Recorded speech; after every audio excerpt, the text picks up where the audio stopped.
In the quiet corridors of stone castles, power never shouted, it whispered. Behind embroidered veils and candlelit prayers, queens lived lives not of crowns and luxury, but of silence, sacrifice, and careful performance.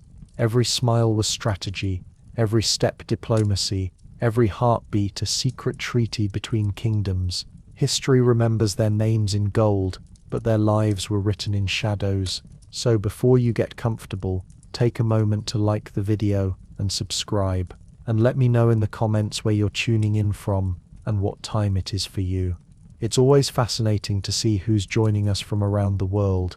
In a chamber heavy with winter air, a queen gives birth to a daughter. The torches burn low, their light trembling against the walls of dressed stone.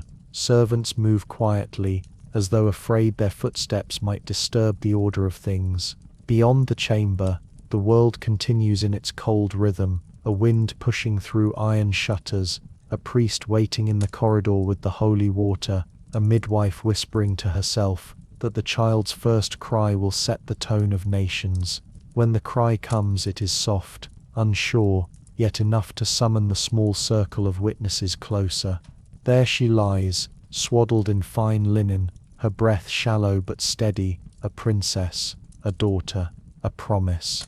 For most, birth marks the beginning of a life. For her, it marks the beginning of an obligation. Her future has already been written into ink and wax, in the sealed letters sent between courts, in the whispered prayers of noble families seeking alliance, in the private conversations between men who will never hold her, yet will decide her fate.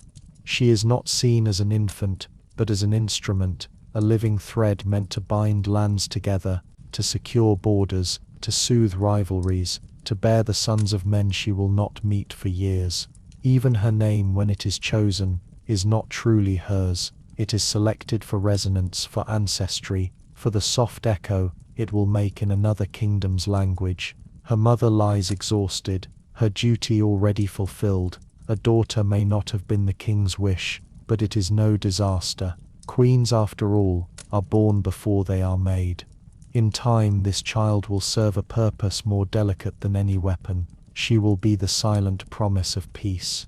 In the records of the Middle Ages, royal daughters rarely belonged to themselves. They were part of dynastic arithmetic, each one a piece placed on the board of Christendom. Kings of France and England, of Aragon and Hungary, of the Holy Roman Empire, all understood the value of a girl born with the right blood. She could link continents with her dowry, carry treaties across seas, and place a fragile harmony over centuries of hostility.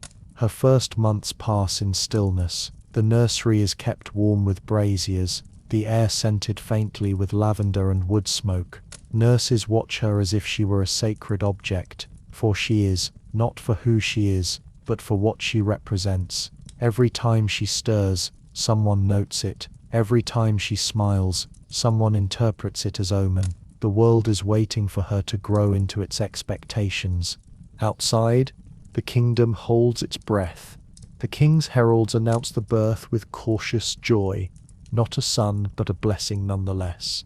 Coins are minted in celebration, prayers are offered in the cathedral, and chroniclers record her arrival as if they were writing of a comet, a sign, not an event. Years later, she will learn that her life began as a transaction. Her birth certificate might as well be a contract written in invisible ink. Before she can speak, her name will appear in diplomatic correspondence.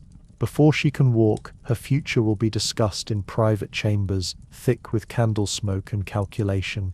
The education of such a child begins before she is aware of it. She is surrounded by order, the rhythm of the bells, the structure of prayer, the hierarchy of those who serve her. She will grow up thinking that silence is safety, that obedience is grace, and that love is something best hidden behind good manners. The castle where she spends her earliest years overlooks a river that divides her father's lands. In spring, the water floods its banks, covering fields and washing away boundaries. Sometimes she is carried to the tower window to look down upon it, the grey shimmer of the current, the distant forests, the thin roads that vanish into other realms. She will not know it yet, but somewhere across that river, in another castle, another child has been born, one who will one day become her husband, her ruler, her captor, or her ruin. To be a princess in the Middle Ages is to live as a reflection. She mirrors what others wish to see.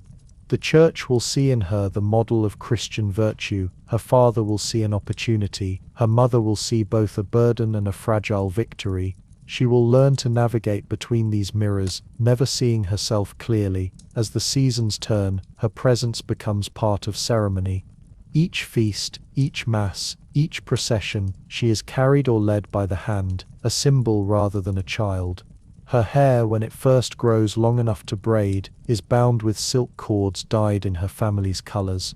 Her garments are woven in patterns that echo those worn by ancestors long dead. Her meals, her lessons, even her toys are measured by rank and ritual. Once, during a storm, lightning strikes near the castle chapel, cracking the bell in two. The sound echoes through the halls, startling her awake. The nurse crosses herself, muttering that such an omen must mean change, though she will never say aloud what kind.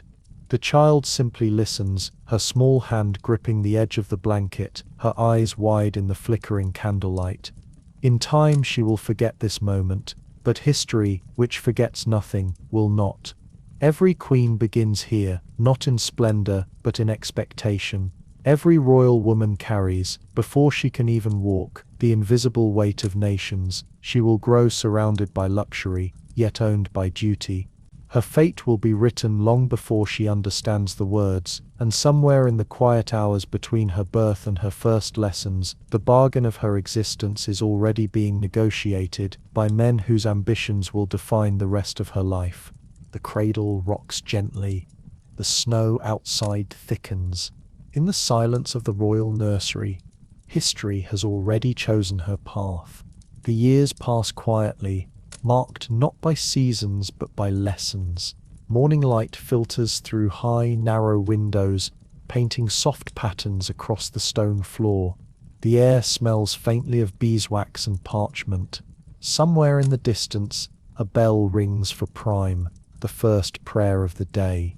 It is a sound she has heard for as long as she can remember, as constant as her own heartbeat. Her world has boundaries, thick walls, closed doors, watchful eyes. Beyond them, there are kingdoms and wars and politics, but for her there is only routine. The chambermaids light the fire. The governess enters without sound. A folded piece of vellum is placed before her, the edges pressed smooth. It is time to learn. She sits at a small table carved with ivy leaves, her hands neatly folded. The letters of the Latin alphabet spread across the page like tiny gates she must pass through. The sound of the tutor's voice, a dry, deliberate rhythm, fills the room. Ave Maria, gratia plena. The words are repeated again and again until they lose meaning and become a kind of music.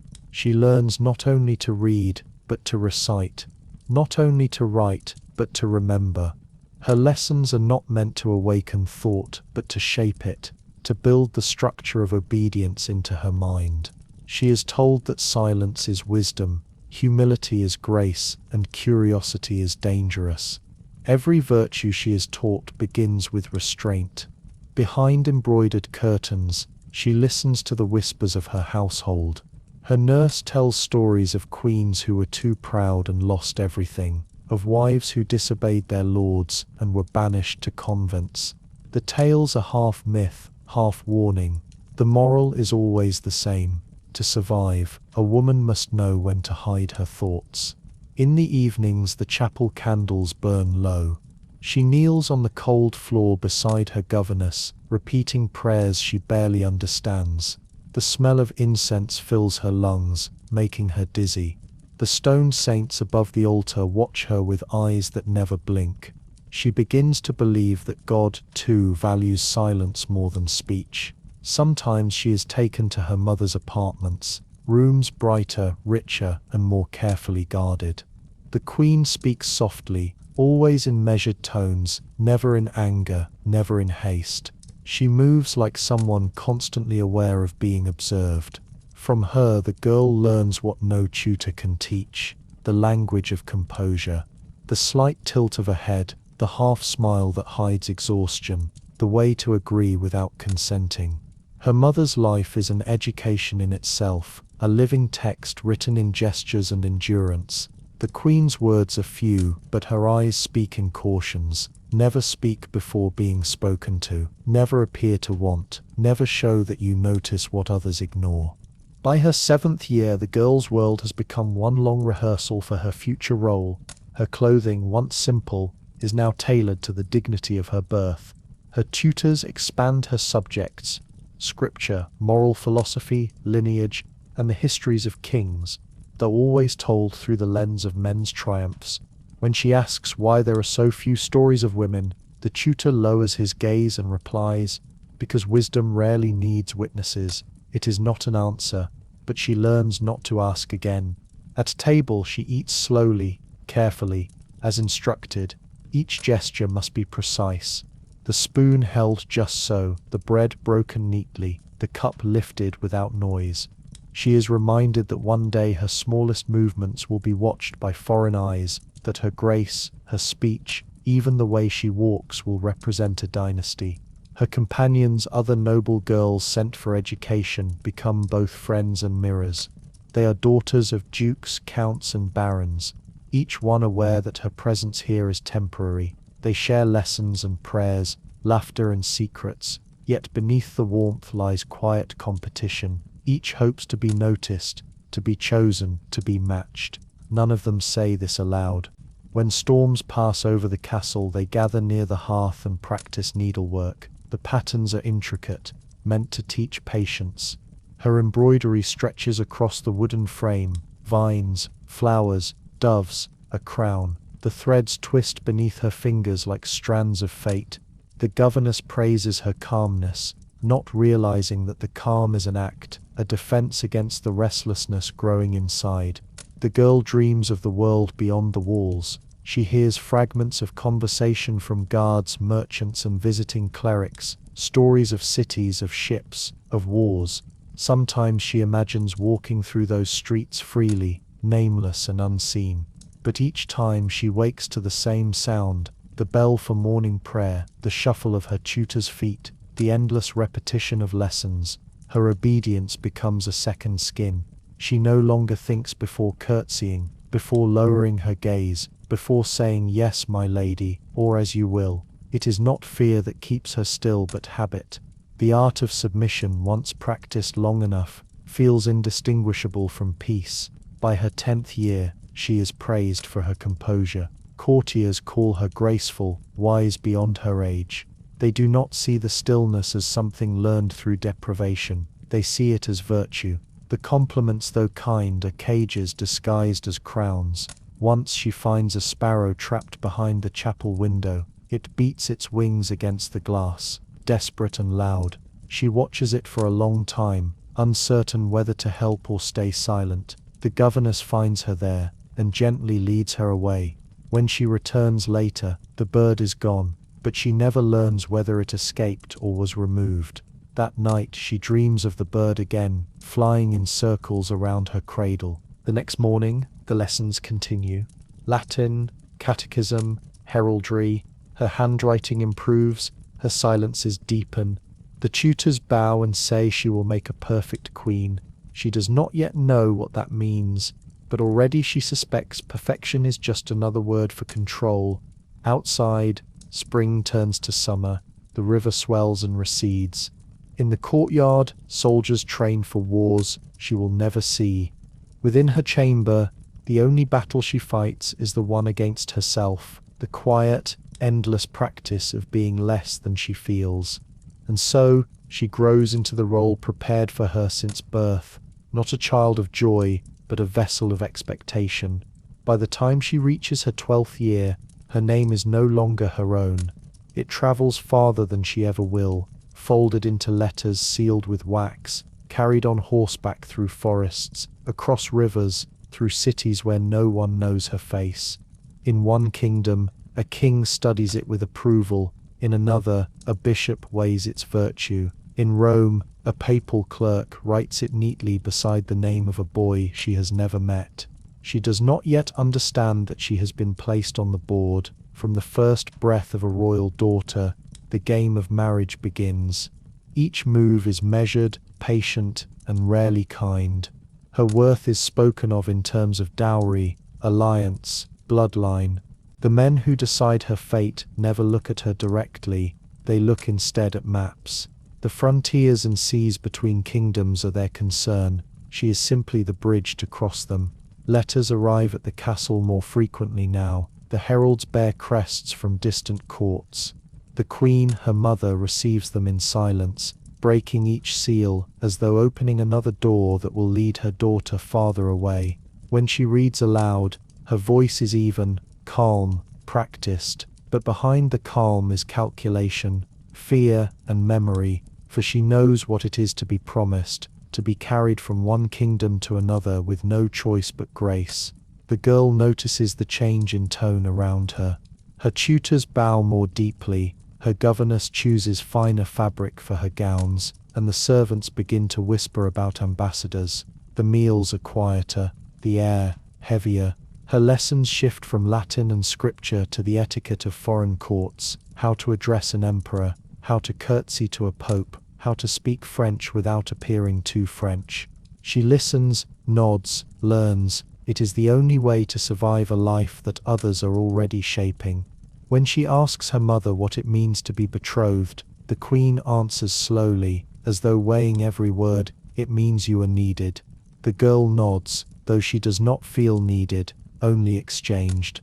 Outside the castle, banners flutter in the wind, bearing symbols she does not recognize. Riders come and go, their armor glinting in the sun. They speak in languages she does not understand, but she knows they speak of her. She hears fragments, the French envoy, a treaty renewed, the Pope's consent. Her name is there, somewhere among those words, though it sounds less like a person and more like an offering. At night, she dreams of maps, wide stretches of land, rivers winding like veins. She dreams that she walks across them barefoot, and the parchment burns under her feet. In another kingdom, a young prince learns that he will one day marry her. He is told this casually, between lessons in warfare and theology. He nods, as he would at a command. He does not ask her name again. For him, the future union is strategy, a move arranged by fathers and bishops. For her, it is destiny disguised as duty. The correspondence continues. The Pope must approve the union, the Church must bless the bloodlines. Her name appears in papal records, in letters between monarchs, in treaties drafted in candlelit rooms. It becomes less a signature and more a symbol, one that represents peace for some, profit for others. When ambassadors finally visit, the girl stands beside her mother, her hands clasped, her gaze lowered. They speak in the language of diplomacy, smooth, deliberate, and full of polite falsehoods. She curtsies when introduced, saying the practiced words of greeting. One of the envoys smiles, not at her but at what she represents. Later, she will hear them describe her in numbers, her age, her lineage, her potential dowry. They will discuss her health, her education, her value as though she were a property well kept. This is the mathematics of monarchy. The castle chapel becomes a place of decision. The bishop prays for divine guidance, the queen for mercy, the courtiers for advantage. Candles flicker over parchment and seals. In their shadows, the girl watches her own future being signed away, one flourish of ink at a time. When the treaty is completed, the atmosphere changes. The servants bow more often, calling her Your Grace instead of My Lady. The governess begins speaking of your new home and your future husband. The words feel foreign, like an ill-fitting garment. In the garden she walks among the rose bushes her mother planted years ago. Their petals are perfect, untouched by frost, their scent heavy in the evening air. She wonders if she will find roses where she is going, or if they will have another flower, another season, another word for beauty. A few weeks later, an artist is summoned to paint her likeness, a portrait to be sent across the sea. She sits still for hours, her face expressionless, her posture unbending. The painter works in silence, occasionally glancing at her for light, not for life. When it is finished, she sees herself through his eyes for the first time, distant, composed, untouchable. That image will travel long before she does. It will hang in foreign halls where strangers will study it and call it hers. At meals, her father begins to speak of her less as daughter and more as destiny. He calls her our bond with the West, the piece of our reign, the jewel of the crown. Each phrase replaces her name. Each title tightens the invisible chain. The queen, too, grows quieter. Sometimes when they pray together, the mother's hand lingers on hers, a silent apology, or perhaps a warning. The girl has learned not to ask which. Winter returns. The river outside the castle freezes. A messenger arrives with confirmation from Rome. The match is blessed.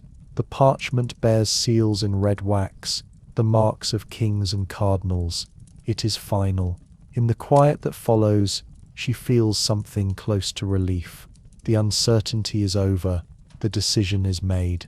Yet beneath that calm lies a strange hollow ache.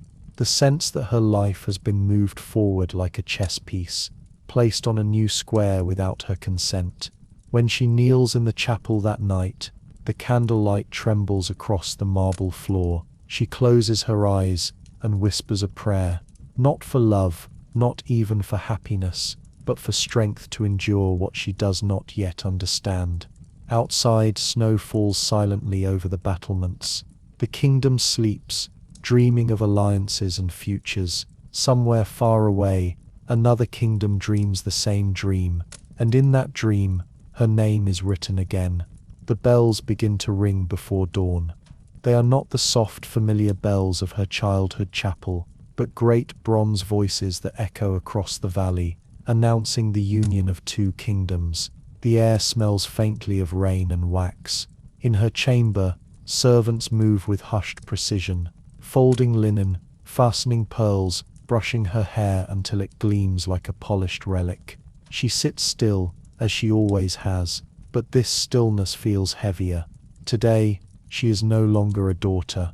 Her wedding gown lies across the bed like a piece of armor, its fabric layered with gold thread and stiff brocade, its weight almost ceremonial. Every stitch is a symbol, every jewel another seal of power. The women who attend her whisper prayers as they lace the bodice, their hands trembling slightly, though whether from reverence or pity, she cannot tell.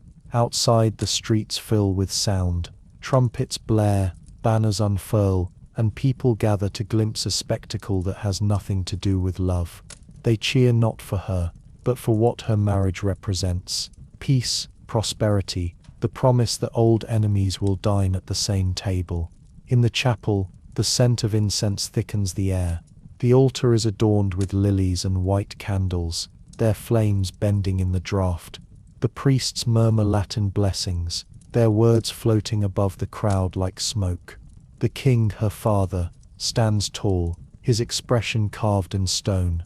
The queen's eyes are distant, her composure perfect. And then, the doors open. The procession begins.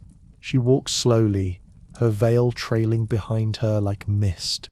Every step resounds in the hollow silence between the music and the murmurs of the court. She has been taught how to walk like this since she was a child, with grace, with restraint, as though her movement itself were an act of obedience. Her groom waits at the altar. He is older, broader, a man she has met only once before.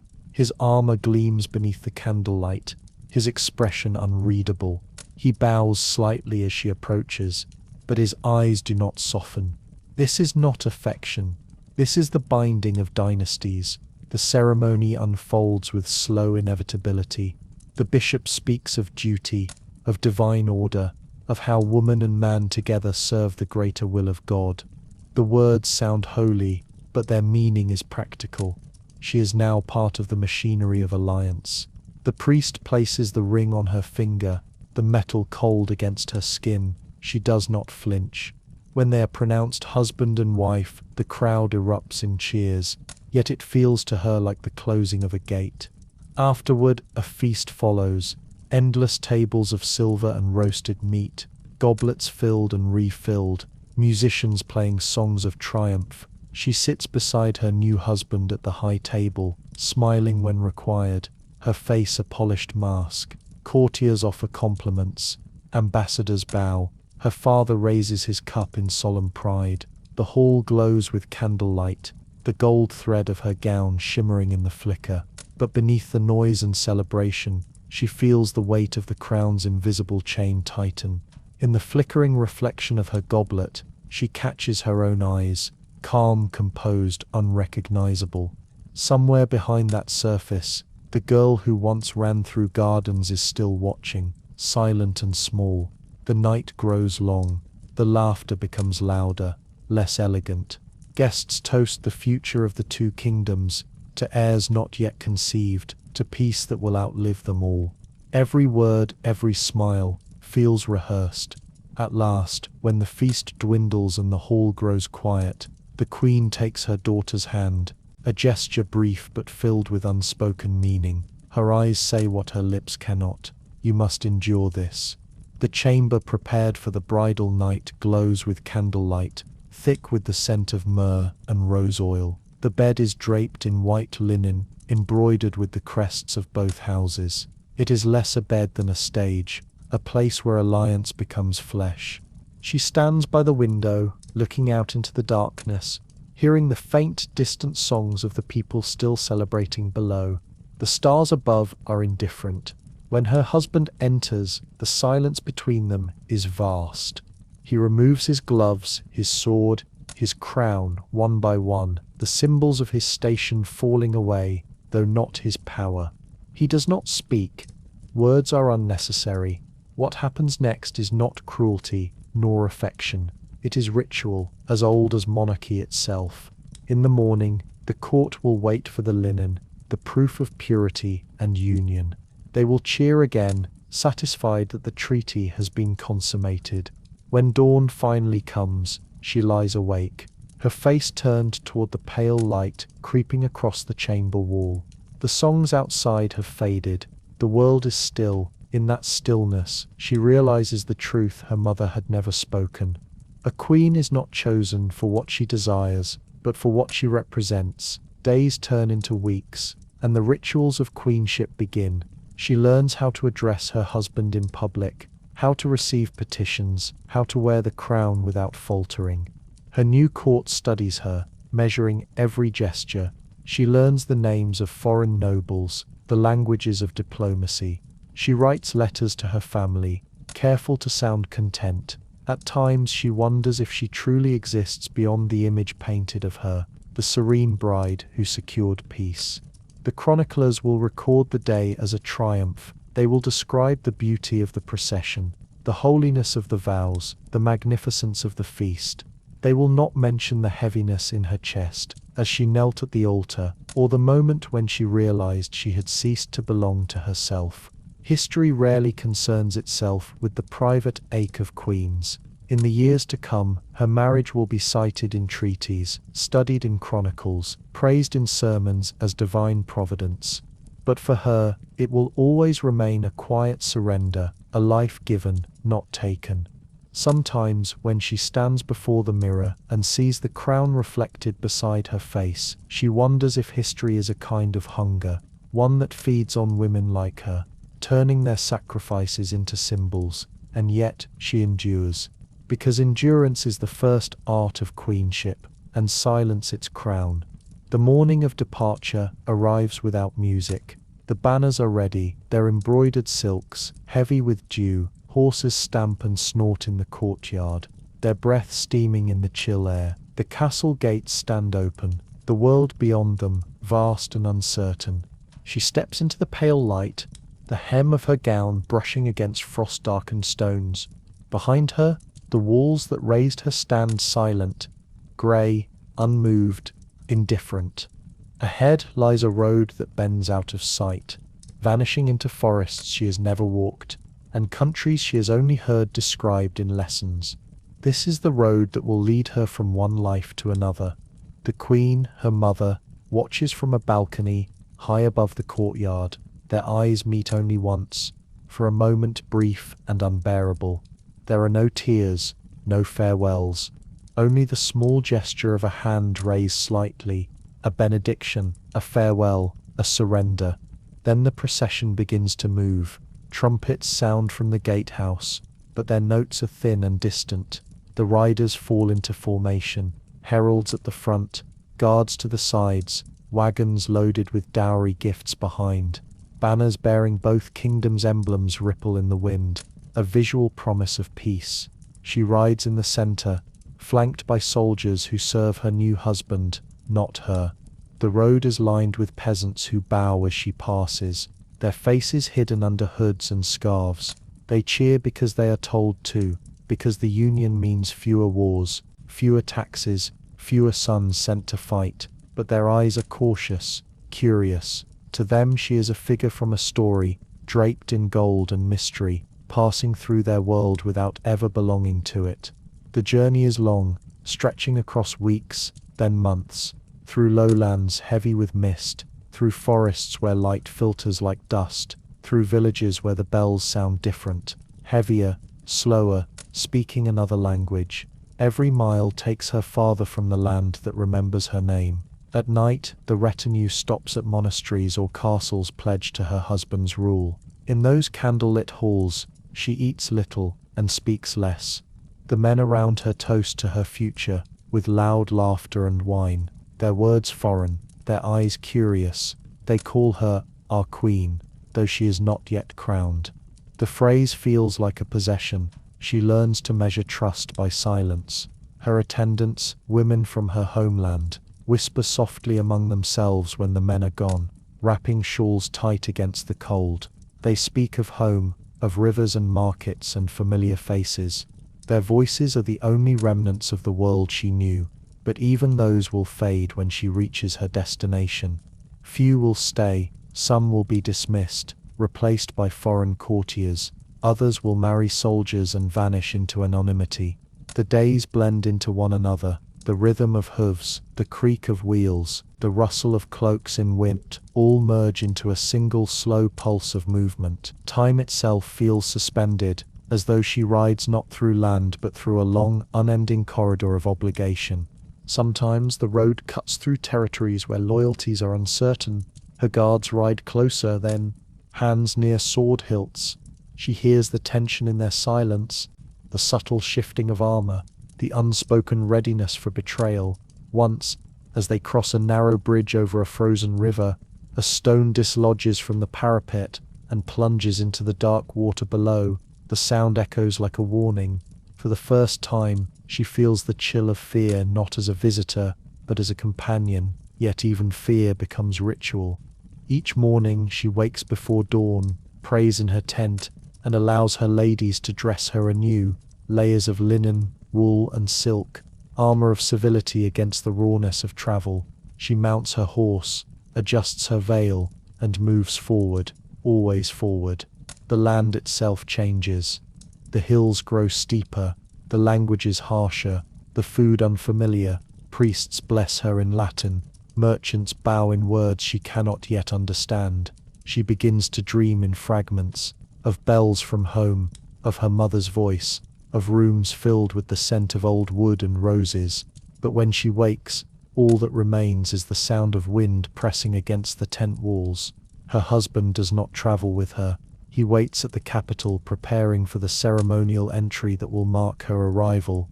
The letters she sends to him are dutiful, careful, written in the formal tone her confessor recommends. His replies, when they come, are polite and impersonal, expressions of faith and fortune. They are not letters between two souls, but between two institutions. One evening they pass through a valley, darkened by storm clouds. The wind rises suddenly, tearing at banners, scattering snow across the path. The guards shout orders. A wagon wheel sinks into mud. In the confusion, her horse rears, frightened by lightning. For an instant she feels herself lifted, weightless, almost free, then pulled back, steadied by a soldier's hand.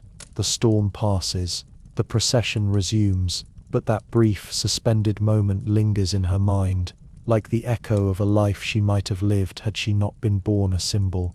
In the distance, mountains begin to rise, pale, immense and silent. Beyond them lies the kingdom that will call her queen. The air grows colder, the trees thin out, villages become rarer, smaller. The people here look at her differently, not with awe but with quiet suspicion. They know she comes from the enemy's line. Even if peace has been declared, their bows are dutiful, not warm. At night, when the fires burn low, she listens to the wind sweeping through the camp, carrying voices she cannot decipher.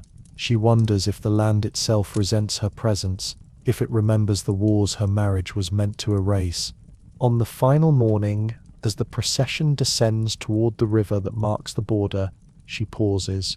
The soldiers ahead have halted to adjust the banners. The horses stamp impatiently. Across the river she sees a new set of standards waiting, the colors of her husband's kingdom. The bridge between them is narrow, its wood slick with frost. She understands then what her tutors never said aloud, that a queen's journey is not from one castle to another, but from oneself to another.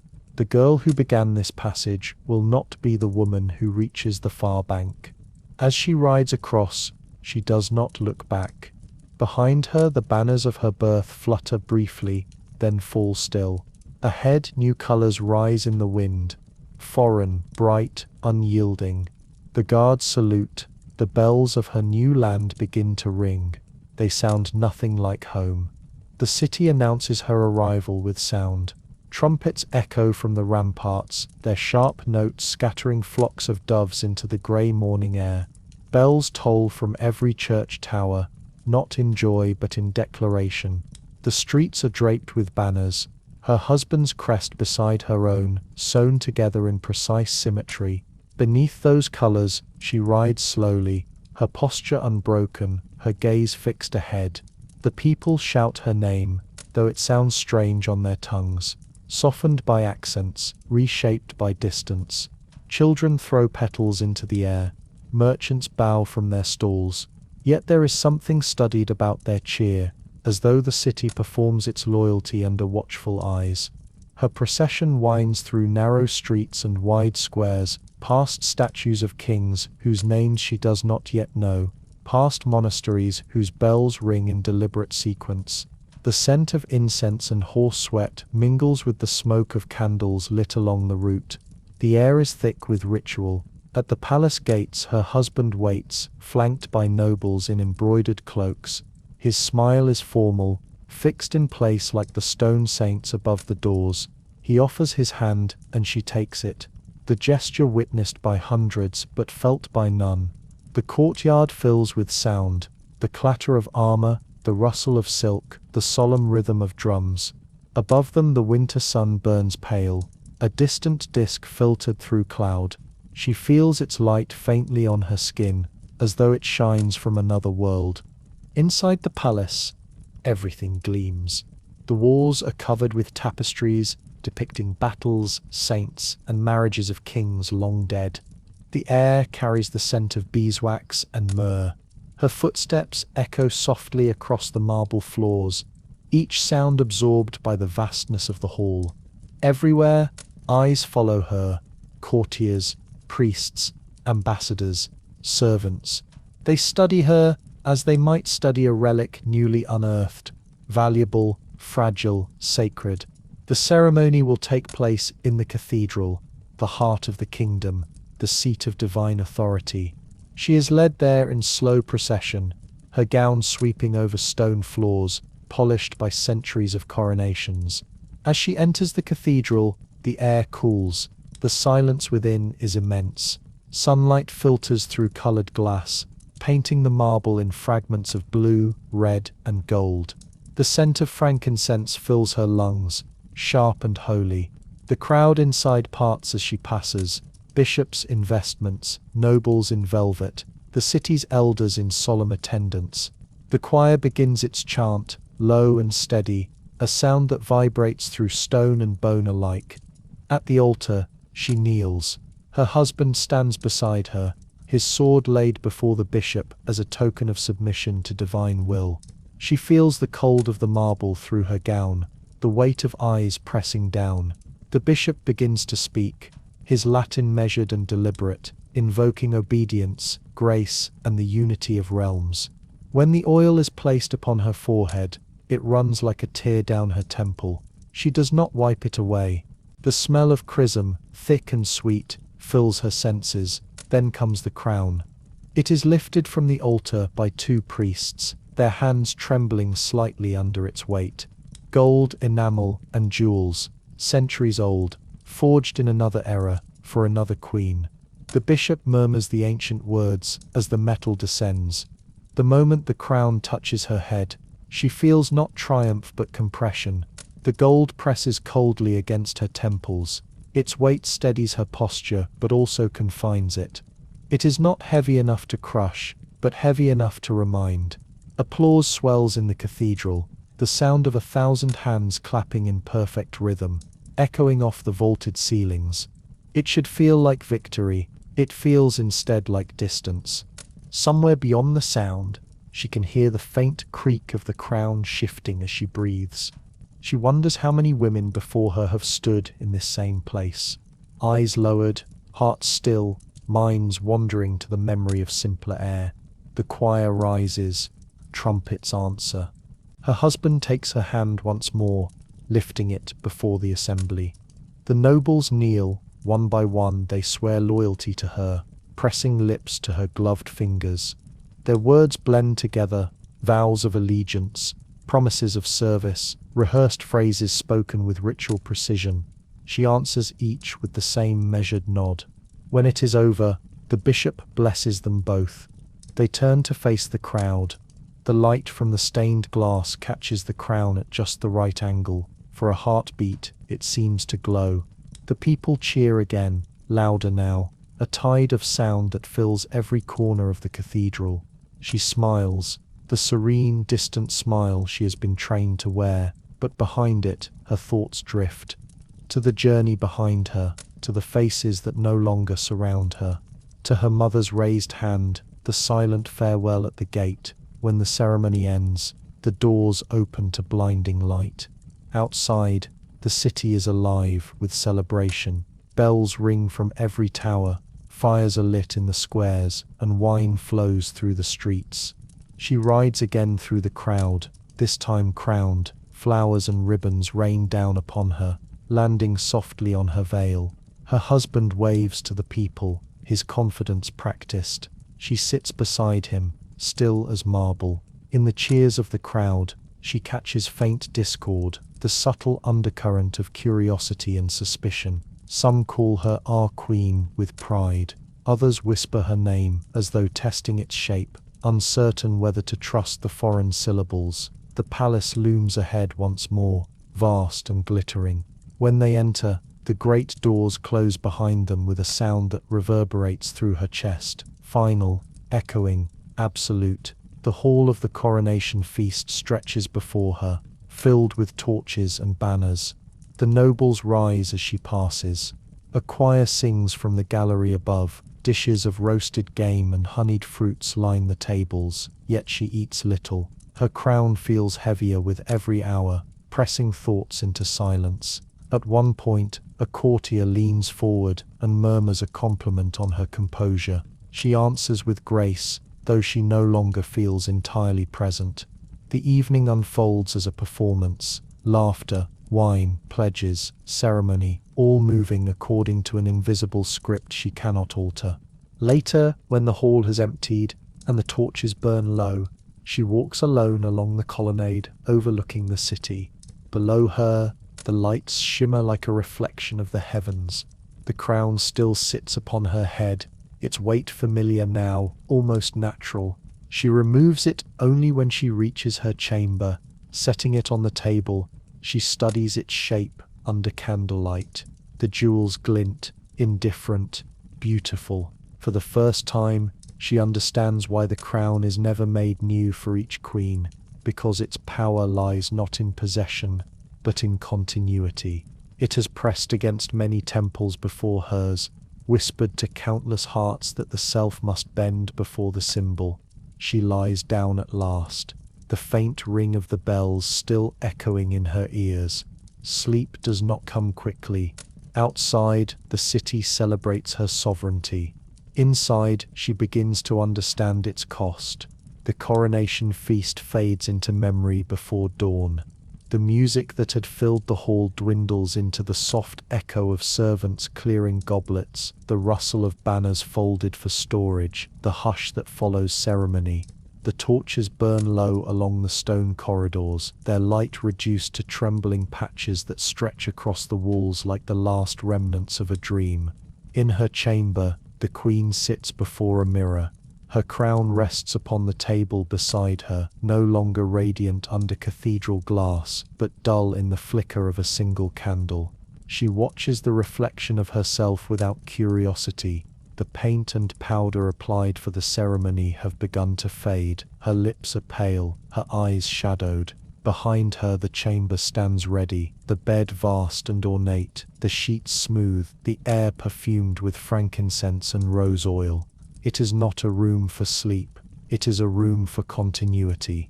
Outside, the city still celebrates. Bells toll faintly through the open window, their rhythm slower now, as though the excitement of the day is sinking into exhaustion. Somewhere in the distance a dog barks, a cartwheel rattles over cobblestone. Life continues beyond the palace walls, unaware of the quiet waiting inside them. When the door opens, she does not turn. She hears the sound of boots on stone, the soft scrape of metal as her husband removes his sword. The gesture is deliberate, symbolic. No weapon in the queen's chamber, only alliance. He speaks little. He never has. Words in their world are for public use, proclamations, decrees, confessions. In private, silence serves better. It spares them from lies neither of them wishes to tell. He sits beside her for a moment, the air between them heavy with expectation. She can feel the warmth of him through the layers of fabric that separate their bodies, velvet, linen, brocade, the textures of status. When he reaches to remove her crown, she inclines her head slightly, letting him lift it away. The gesture is ancient, one taught by generations of queens before her. It means submission to the marriage bond, the exchange of sovereignty for unity. The crown joins its reflection on the table. They move through the ritual slowly, precisely, as though the gestures have been practiced long before either of them were born. The unfastening of clasps, the untangling of veils, the loosening of laces, all are acts of politics disguised as intimacy. The marriage bed is both altar and battleground. He speaks her name once, quietly. It sounds foreign on his tongue, softened by his accent. She answers not with words but with stillness, the form of agreement that queens have always used. The candles flicker, their flames bending under the faint draught that seeps through the narrow windows. Outside, snow begins to fall, the first of the season, delicate and soundless. When it is over, she lies awake beside him, listening to the rhythm of his breathing. His sleep is heavy, untroubled. Hers is not. In the ceiling's carved wood, she studies the shadows cast by the candlelight. They shift and stretch like the movement of ghosts. She wonders how many queens have stared at the same darkness, waiting for the night to end, for the next day's procession of duties to begin. It is not that she despises him. Hatred would require passion, and passion has no place here. What she feels is distance, the kind that cannot be bridged by touch or words. They exist beside each other, like two pillars holding up the same structure, bound by necessity, separated by silence. Weeks pass in quiet repetition. The days are filled with councils, audiences, letters sealed and dispatched to foreign courts. The nights belong to ritual. The chamber becomes its own kind of chapel, a space governed by ceremony, by the expectation of heirs. Her ladies prepare it each evening with precise devotion, sheets warmed by coals, the scent of herbs meant to calm the mind, the placing of a crucifix near the bed, to remind all that even this act serves divine purpose. She learns to move through it without thought, her mind retreating to stillness. The body performs, the soul endures. At dawn, she walks alone in the gallery, above the gardens. The air is crisp, the sky pale with frost. Below her the fountain has frozen over, its water caught mid-fall like a thought unfinished. The palace wakes slowly, the shuffle of servants, the echo of bells calling for prayer. Her husband will not join her. He is already at council, discussing borders, taxes, wars. His life belongs to the realm of men, hers to the lineage that must continue it. When she kneels at prayer, she does not ask for love, she asks for understanding, the quiet strength to fulfill what is asked of her without losing the last fragments of herself. The words of the Psalms pass through her lips like breath, neither comfort nor resistance, simply motion. The court begins to whisper, they always do. Queens are never alone in their silence. It is observed, interpreted, reshaped into rumor. Some say she is cold, others say she is devout.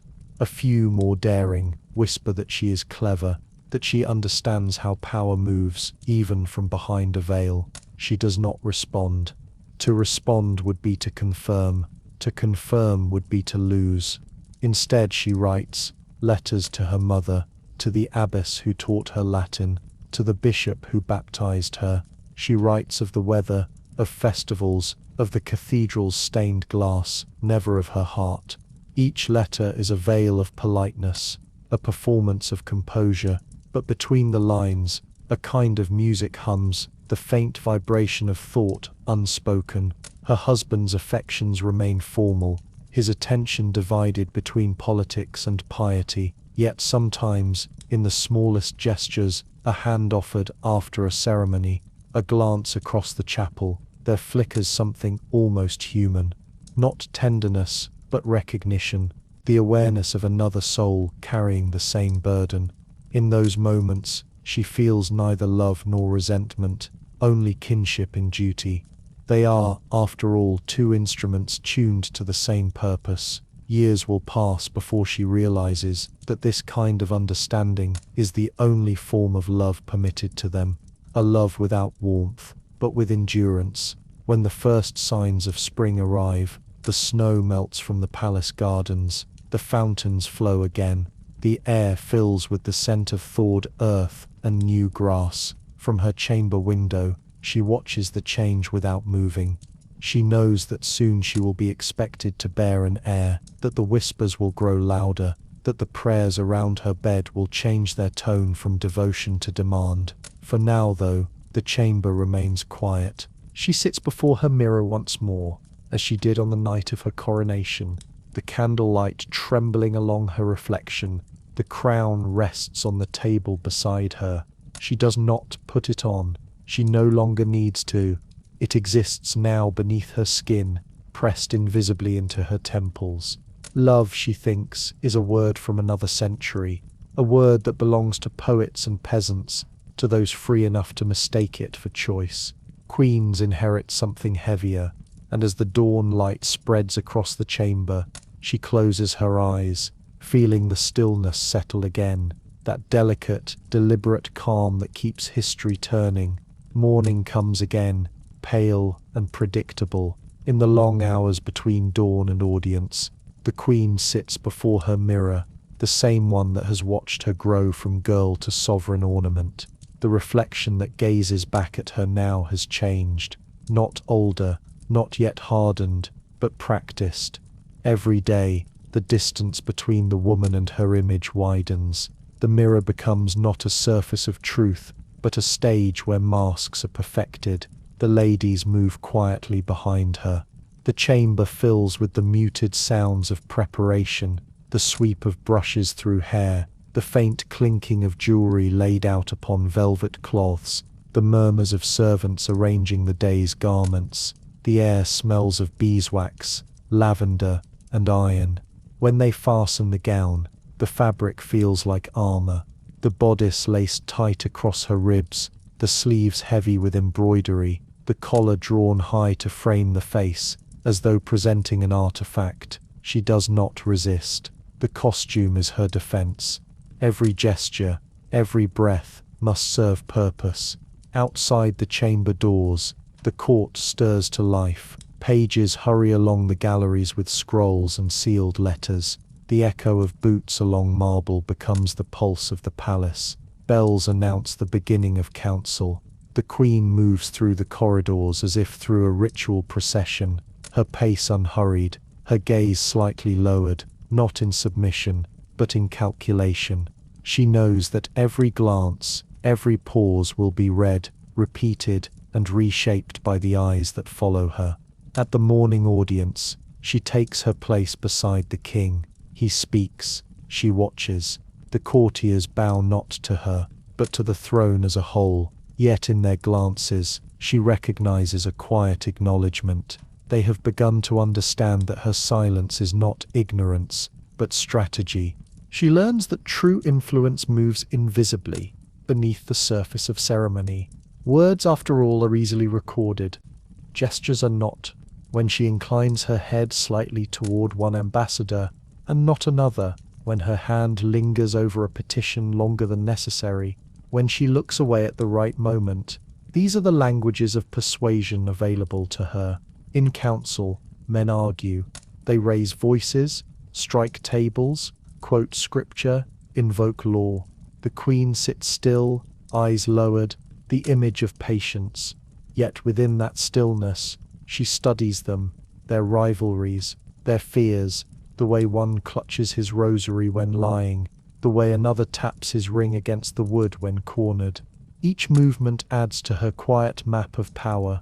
When her husband grows weary of debate, she waits until the chamber empties, then speaks softly, rarely longer than a few sentences.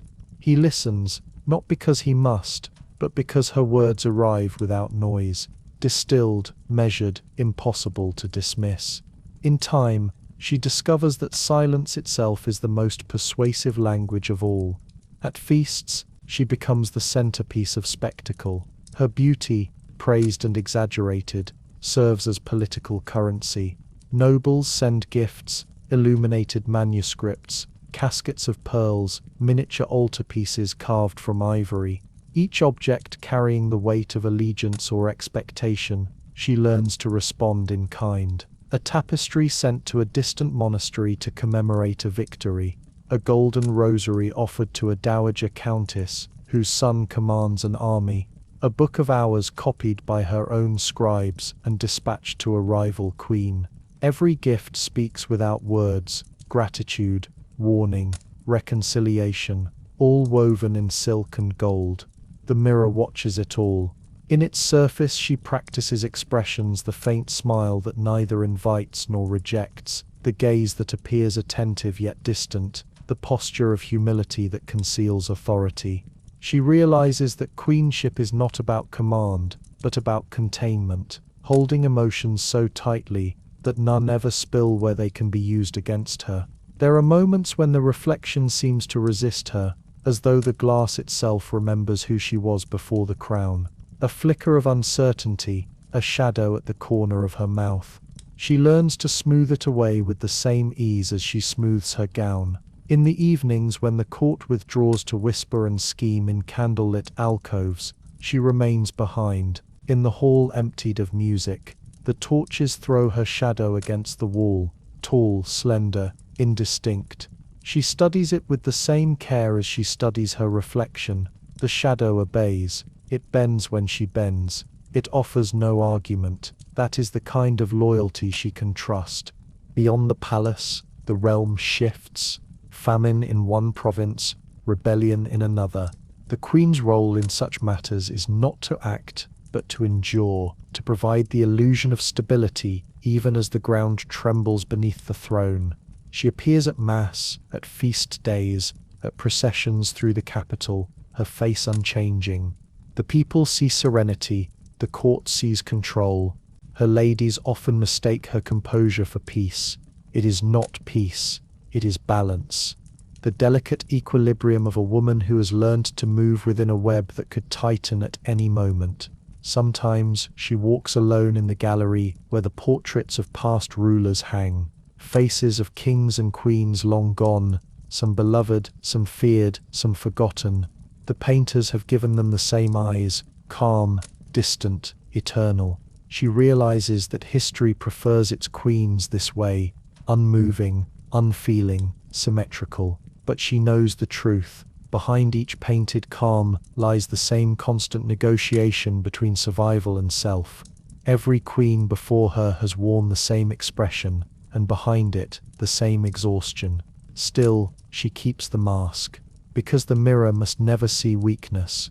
When ambassadors arrive from foreign courts, she receives them with grace. Her words are measured, translated into multiple languages, wrapped in layers of courtesy. To the untrained ear, her speech seems simple. To those who listen closely, it is full of nuance, promises folded within prayers, warnings disguised as blessings. She never speaks directly of politics. She speaks of marriages, of gardens, of saints' days, but within those small details, she plants the seeds of influence. A queen's diplomacy is a tapestry of suggestion. One evening, after a particularly tense visit from an envoy who sought to test her patience, she stands before the mirror again. The candlelight trembles. Her reflection stares back, unchanged, serene. But behind her eyes, she feels the slow burn of something dangerous. Not anger, not defiance, but a deeper awareness. She understands now that her power lies not in commanding the realm, but in shaping its rhythm. The men may rule through decree. She rules through stillness. The mirror, once a reminder of her confinement, has become her witness. It reflects a woman who has learned the art of existing between visibility and invisibility, always seen, never known. When she rises from the dressing table, the gown rustles softly like distant thunder. She moves through the corridors with the certainty of one who has accepted her fate and by accepting it, made it her weapon. The courtiers bow, the guards lower their halberds. None of them know that the silence passing before them is the most dangerous voice in the room. In the mirror of power, the queen has finally learned the truth that control is not taken but composed. Winter settles over the palace like dust. The gardens vanish under snow, the fountains sealed in ice. The bells sound heavier, as though muffled by the cold air. Inside, the fires never stop burning. The corridors glow with an orange haze that smells of tallow, smoke, and wet wool. Every sound, every cough, every footstep seems distant, softened by the season. In this quiet, the queen disappears from the public eye. Her absence from council, from chapel, from ceremony, is not discussed aloud, but everyone knows why. The queen is confined, a word both gentle and cruel. Behind closed doors, her chamber becomes a small, suffocating world of expectation. She is no longer just a queen, she is a vessel of inheritance. The child she carries will decide alliances, succession, and perhaps even peace. The court holds its breath, as though her body alone sustains the kingdom. The chamber is warm, almost unbearably so. Tapestries hang over the walls to block drafts. Thick carpets cover the stone floors. Incense smolders in silver censers, mingling with the scent of vinegar and lavender water. Midwives move in soft rhythm around her, their faces composed, their hands clean and trembling. A priest waits in the corner, ready to baptize, should the moment demand haste. The queen lies still beneath linen sheets, her skin damp, her hair coiled against her neck. Pain comes not in waves, but in silence, building like thunder behind her ribs. She grips the edge of the bed with fingers that once held scepters, letters, and rosaries. The crown is gone now, her only regalia is sweat. Her husband waits elsewhere, in the chapel, in council, perhaps pacing the outer hall. Men are not permitted in the birthroom. They prefer to receive the results of childbirth, as they would news from a campaign, declared, recorded, judged. For the queen, the battle is without armor. Each contraction pulls her between two worlds. The air thickens with whispered prayers. The midwives move with ritual precision, adjusting blankets, murmuring the names of saints, wiping her brow with water so cold it shocks her back to focus. The candles waver. Somewhere beyond the door, a clock tolls the hour. She feels herself dividing. The body becomes a landscape, The pain, its geography. Outside, snow continues to fall. The world carries on indifferent to the war waged within one room. Hours, or perhaps days, pass without measure. She drifts in and out of awareness, her mind dissolving into fragments of memory, her mother's voice teaching her Latin prayers, the coronation's roar of bells, the silence of her wedding night. All of it feels centuries away, unreal, like echoes underwater. When the cry finally breaks the silence, it is small and raw, not triumphant, not divine, but human. The midwives move quickly. One cuts the cord, another wraps the infant in linen. The priest approaches, sprinkling holy water, whispering Latin blessings as the candlelight trembles. The queen turns her head, her vision blurred. "Healthy," someone murmurs. "A boy," the words spread like fire.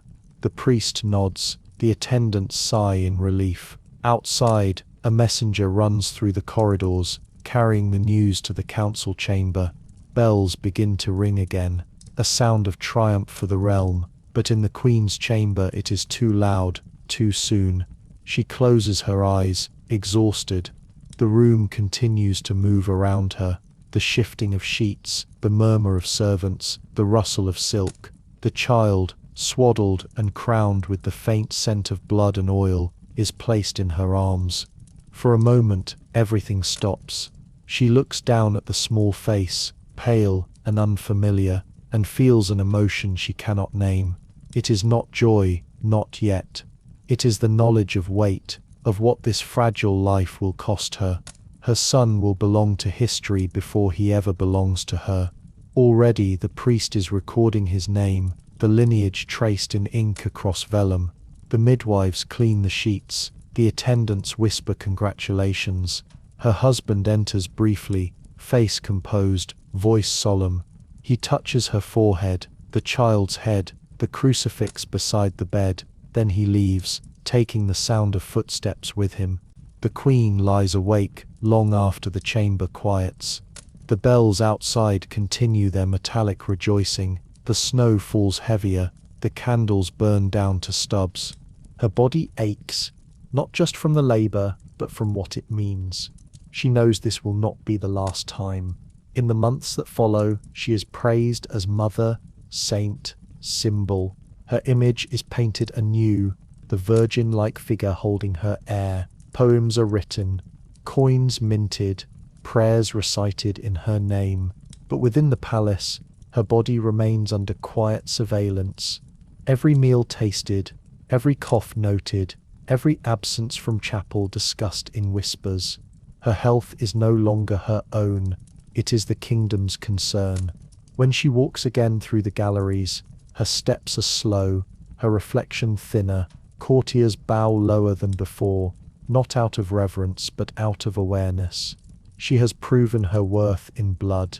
Yet beneath the surface of triumph lies another truth. The realm will demand more.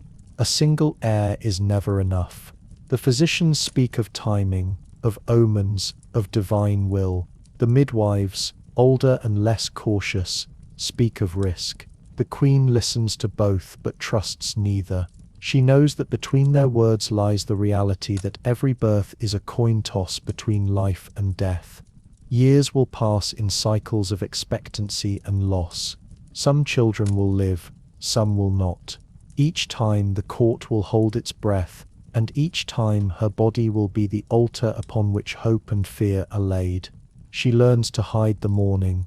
A queen's grief must be private, almost invisible. To weep too openly is to invite speculation about weakness.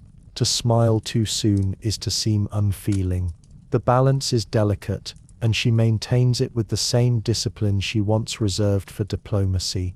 At night, when the palace sleeps, she walks the corridor that leads to the nursery. The air smells faintly of milk and lavender. The nurse curtsies, stepping aside. The queen stands over the cradle, watching the rise and fall of her child's breath. In that quiet, she feels a strange stillness, not happiness, not sorrow, but surrender. Her body has become history's border, the point where lineage begins and ends. Within her flesh, The realm is both sustained and consumed. She understands, in a way no man could, that motherhood in her world is not simply creation, it is endurance, negotiation, survival. In the great tapestries that will later hang in the hall, she will be depicted serene, surrounded by children, her hands open in blessing. No one will paint the shadowed chamber, the fevered nights, the taste of blood and salt on her lips. The story of queens is always told in silk, never in sweat.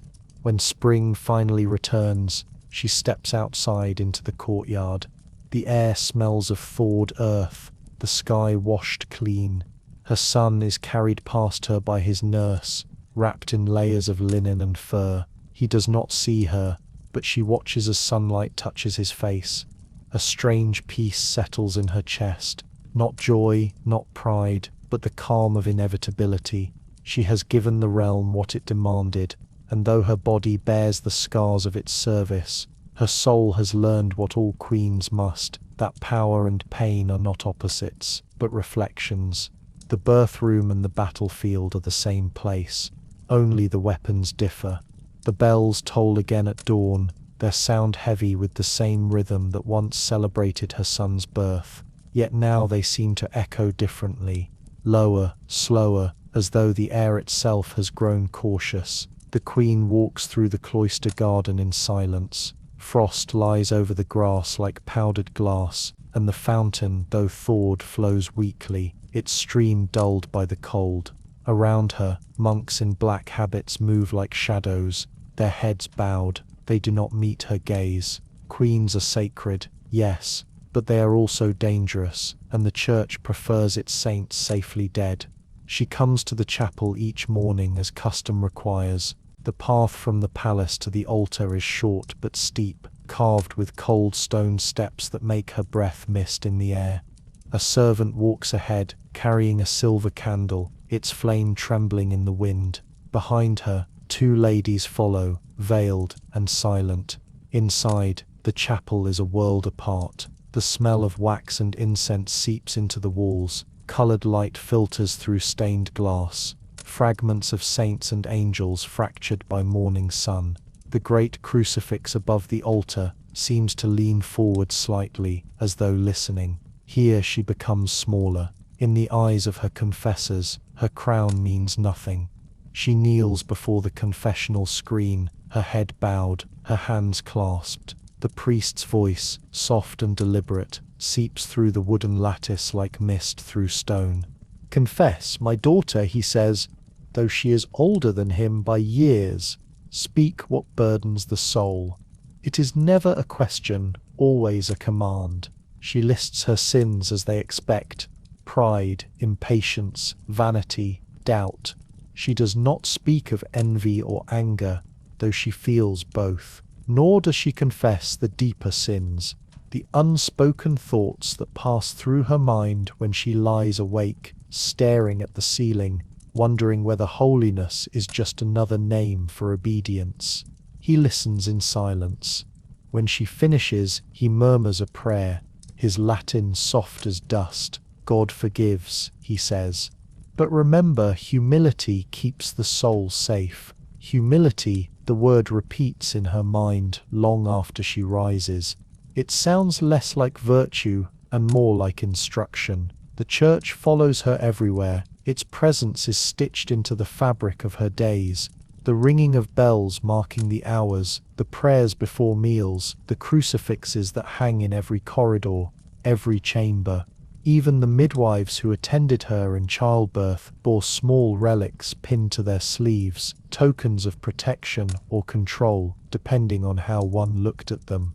Her husband's counselors remind her often that the church is the foundation of the crown, that obedience to God ensures loyalty from subjects. Yet she sees what they refuse to admit: the church is not foundation, but net.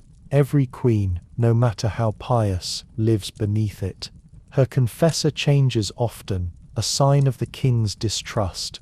Each new priest arrives with the same solemn expression, the same carefully measured courtesy. They come not just to absolve, but to observe. The confessional becomes a listening post, each whispered admission a fragment of political intelligence.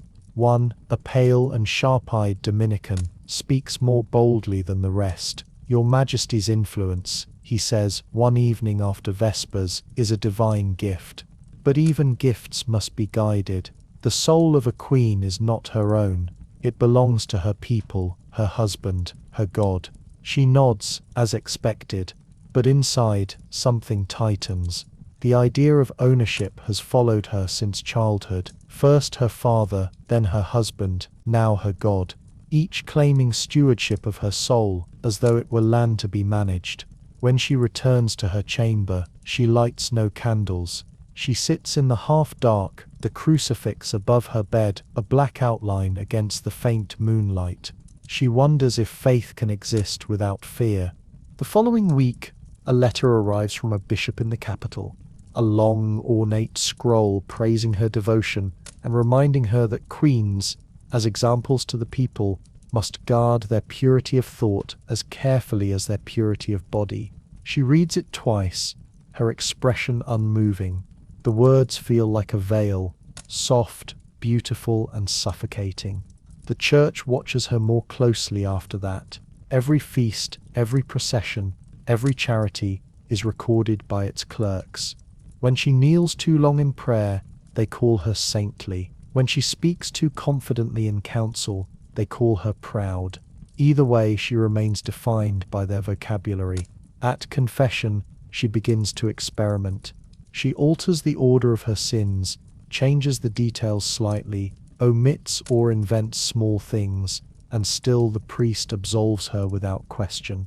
The ritual continues, automatic, impersonal. The realization unsettles her. The confessional is not a window to the divine, it is a mirror of control. Sometimes she wonders whether the priests confess in turn, whether they kneel before anyone but God. She doubts it. On feast days, she attends Mass in full regalia.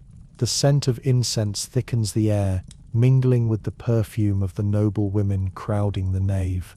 The choir's voices rise, smooth and practiced, filling the vaulted ceiling with Latin praise. From her seat near the altar, she watches the congregation bow and murmur. The faith of the people is genuine, their devotion shines in their eyes, but she also sees the power within the spectacle, the hierarchy written in stone and song. The church is not a single voice but a chorus that drowns out dissent. Her husband, devout as ever, spends hours with his confessors, seeking divine counsel on wars and treaties. She listens to their advice dressed as doctrine, realizing that politics and theology have long since blurred into one. At night, when she passes the palace chapel, she sometimes pauses at its threshold. The candles flicker around the altar, their flames steady, their light unjudging. She kneels briefly, not in prayer but in thought. If holiness is control, she wonders, what is faith? The question lingers unanswered. The following spring, her confessor advises her to increase her acts of charity, to fund a hospital, to sponsor a monastery, to endow a chapel in her name. The people, he says, see God through your mercy. She understands what he truly means. Generosity is a form of obedience. The church must be fed, not only with prayers but with silver. And so she gives, not out of faith, but out of necessity. The realm's coffers thin, but her image grows saintly in the chronicles. The monks record her as a queen of piety, humility, and endless devotion. History will not write of her doubts. History never does. In time, she learns to move through the church's shadow with the same grace she uses at court. She attends Mass, gives alms, kneels before relics, but inside her faith shifts. It becomes something quieter, older, more personal. Not the church's God, but her own, one that listens in silence, one that understands the difference between sin and survival. When she next kneels in confession, she speaks little. The priest waits for words that do not come. Eventually he murmurs a blessing and dismisses her. Outside, the air smells of rain. The chapel bells begin to toll again, slow, deliberate, unchanging. The church will always cast its shadow, but she has learned how to walk within it without disappearing. And though her prayers remain as soft as ever, somewhere beneath them lies a new kind of defiance, the quiet, steady belief that holiness cannot own her. The queen returns from prayer to the echoing corridors of her palace, where holiness fades into the hum of politics. The air smells not of incense now, but of wax, wine, and expectation. Beyond the carved doors of the great hall, the court awaits, a glittering theatre where power dresses itself in courtesy. It begins, as always, with a rustle of silk. Courtiers rise when she enters, a single coordinated gesture like reeds bowing in a choreographed breeze. Jewels glitter under torchlight. Smiles bloom, too quick, too identical. The room bends around her presence, yet no one truly looks at her. They gaze at her crown instead, the golden emblem that turns a woman into a symbol. She has learned to walk slowly through them, each step deliberate, her expression perfectly unreadable. The courtiers' eyes follow her not with admiration, but calculation. Each bow hides an alliance, each compliment a test. The court is a living organism, fed by gossip, sustained by intrigue. Its pulse beats strongest when the king is away, as he often is, chasing wars or piety.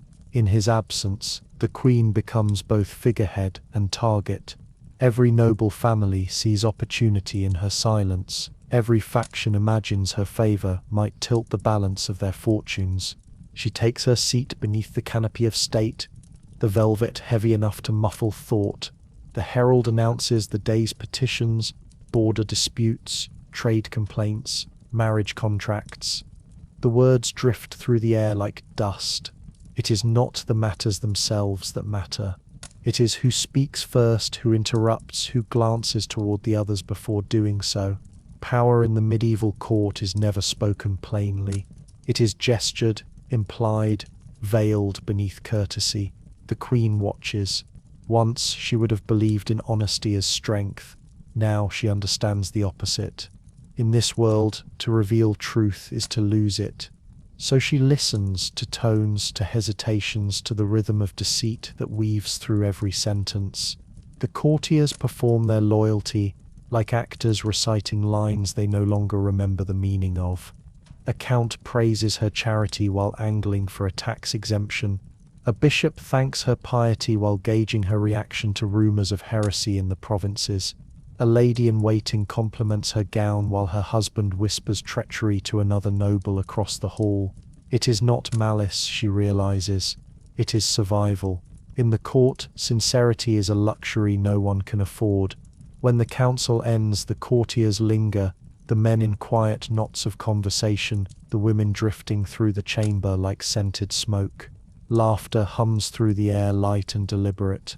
A musician plucks a harp somewhere in the corner, the melody bright but hollow. The queen withdraws to her private gallery, her ladies trailing like shadows. Through the narrow windows the courtyard glows with late sunlight, its warmth falling on the polished armor of the guards. She watches them for a moment, the stillness outside contrasting sharply with the theatre within. At court, even silence has value. The absence of words becomes another form of speech. A missed greeting can wound more deeply than an insult. A glance can spark rumor faster than a declaration. She has seen reputations made and ruined in a single gesture. Once, a young noblewoman spilled wine at the feast table, the stain spreading like blood across the white linen. The laughter that followed seemed harmless, even kind. But within days the story had grown. Retold, reshaped, weaponized. By winter her family was quietly dismissed from court. The queen remembers the girl's pale face as she curtsied farewell, a reminder that the court's cruelty wears a smile. To endure here is to master invisibility, so she cultivates distance. Her smiles are measured, her words few, her praise distributed like coins, never too much, never too little. She gives the impression of grace without warmth, power without participation, and in that delicate balance, she survives. Behind her composure, however, she sees everything. She sees the rivalries between barons disguised as feasts of unity. She sees the courtiers' sons sent as pages not out of loyalty but as insurance. She sees the way the queen's favor is auctioned in whispers long before it reaches her ears. At night, when the torches burn low, the mask of the court slips slightly. In the great hall, laughter grows louder, freer. The courtiers drink, dance, and speak of love, always love, as though romance were safer to discuss than politics. But even there the queen hears undertones, the mention of a name too softly, a toast that hides mockery, a compliment sharpened with irony. It is all performance. Even the tapestries on the walls, scenes of saints, hunts, and battles, are stories chosen to flatter lineage. Every inch of the palace speaks, though few realize it. She sometimes wonders whether anyone at court remembers how to speak plainly. Perhaps not. Perhaps they have all become fragments of the same play, their identities lost beneath their roles. When she passes among them, she catches her own reflection in polished metal, a flash of gold, a blur of silk, a face neither wholly hers nor wholly theirs. The crown gleams above her like an unblinking eye, and yet, beneath the layers of ceremony, there is rhythm, a subtle pattern of alliances forming and breaking, like tides shifting beneath calm water. The queen begins to move within this rhythm, not as a participant, but as an observer, a quiet conductor of the unseen. She answers letters with phrases that mean everything and nothing. She rewards silence more than speech. She allows rumors to circulate just long enough to expose their origin before crushing them. It is a delicate game. One misstep, and the same mouths that praise her will devour her. Still, she finds a strange serenity in it. The court, for all its deceit, is predictable. People lie, yes, but they lie in patterns, and those patterns, once understood, can be used. When the king returns, his face weathered from campaign, his armor still smelling of iron, he praises her for keeping peace in his absence. He does not see the web she has kept intact, nor the small manipulations that held it together. To him, harmony is natural. To her, it is manufactured. She smiles and bows her head. The mask fits perfectly. At the next feast, torches flicker against the vaulted ceiling, their light trembling across goblets of gold. The courtiers laugh and toast. Music swells.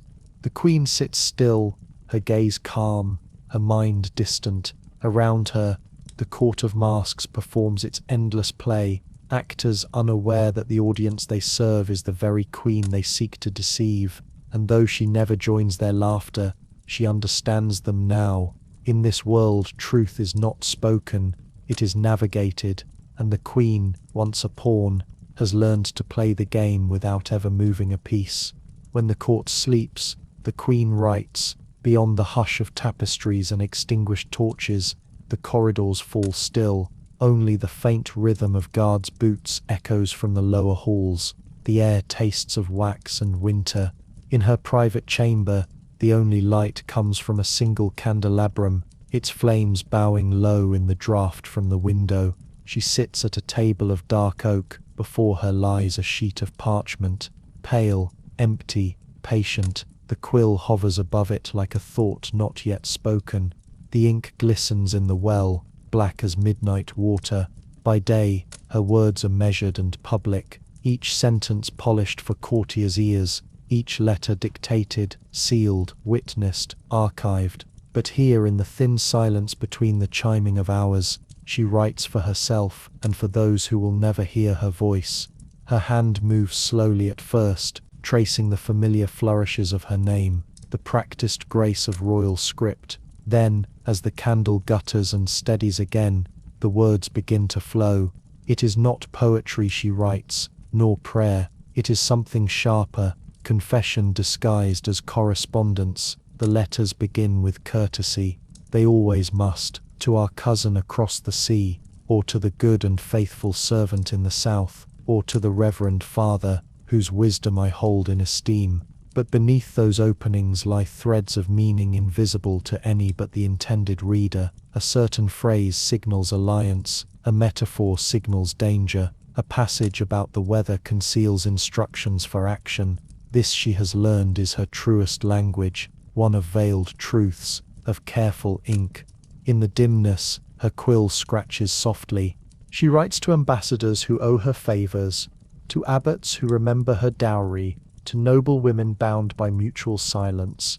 Through them, her words travel farther than her body ever could, over rivers, across borders, past battlefields and monasteries.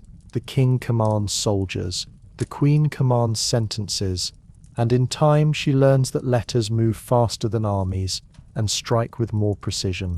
There are nights when she writes only to remember herself. She writes of the quiet in the garden after rain, of the sound of doves in the cloister at dawn, of her child's laughter, small, fragile, human. She seals those letters with wax but never sends them. They rest in a carved chest beside her bed, each one marked only with the date, a secret archive of what might have been spoken if the world were gentler. Her writing table becomes her battlefield. The ink stains her fingers, black crescents beneath her nails, marks that soap and rosewater cannot remove. Her ladies assume it is from reading documents or signing petitions. They do not ask further. The messages she does send travel in disguised hands, through merchants, through servants, through the occasional monk loyal, not to faith but to favor. Each route must be changed often, each cipher renewed. She trusts no one completely. Even the courier who kneels before her with practiced reverence may carry her letter to the wrong door. Yet still she writes, because silence in this court of masks is another form of death. Through letters she can shape perception, soften an enemy, strengthen a friend, redirect suspicion. She learns that written words, once loosed, take on their own quiet momentum. They whisper from chamber to chamber, across abbeys and castles, until rumor itself becomes policy. Her handwriting, elegant and precise, becomes recognizable across the realm. Chroniclers will later describe it as the hand of reason and restraint, never guessing the storms it once concealed. Sometimes she writes to other queens, foreign women bound by the same invisible chains, their letters exchanged in Latin or French, a half courtesy, half confession. They write of faith, of duty, of sons and crowns, but between their lines, she hears what they truly mean. Are you free? Do you remember who you were before the crown claimed you? She wonders if any of them have found an answer. The church still watches her correspondence carefully, and so she writes in layers, one truth over another, a palimpsest of thought. When her letters are intercepted, they read as sermons or seasonal greetings. When read by the right eyes, they unfold like strategy. She remembers the first time one of her letters changed the course of events. It was winter, bitter, and long. A noble uprising stirred in the north, born of taxes and resentment. The king prepared to send his knights, a show of force that would have cost hundreds of lives. The queen wrote instead to a single abbess in that troubled region, a woman she had known in childhood. Her message was short, almost harmless. Remind them that mercy leaves fewer widows than justice. Weeks later, the rebellion dissolved. The abbess's influence and the queen's unseen hand had soothed what swords would have torn apart. The king praised divine providence. She said nothing. That was when she understood the power of ink. Her letters become, over time, an invisible web stretched across the realm. A bishop here, a baron there, a loyal lady in another court. Each a point of connection, each bound by shared secrecy. Through them she rules softly, unseen, like wind shaping the course of a river. And yet it is not only politics she writes.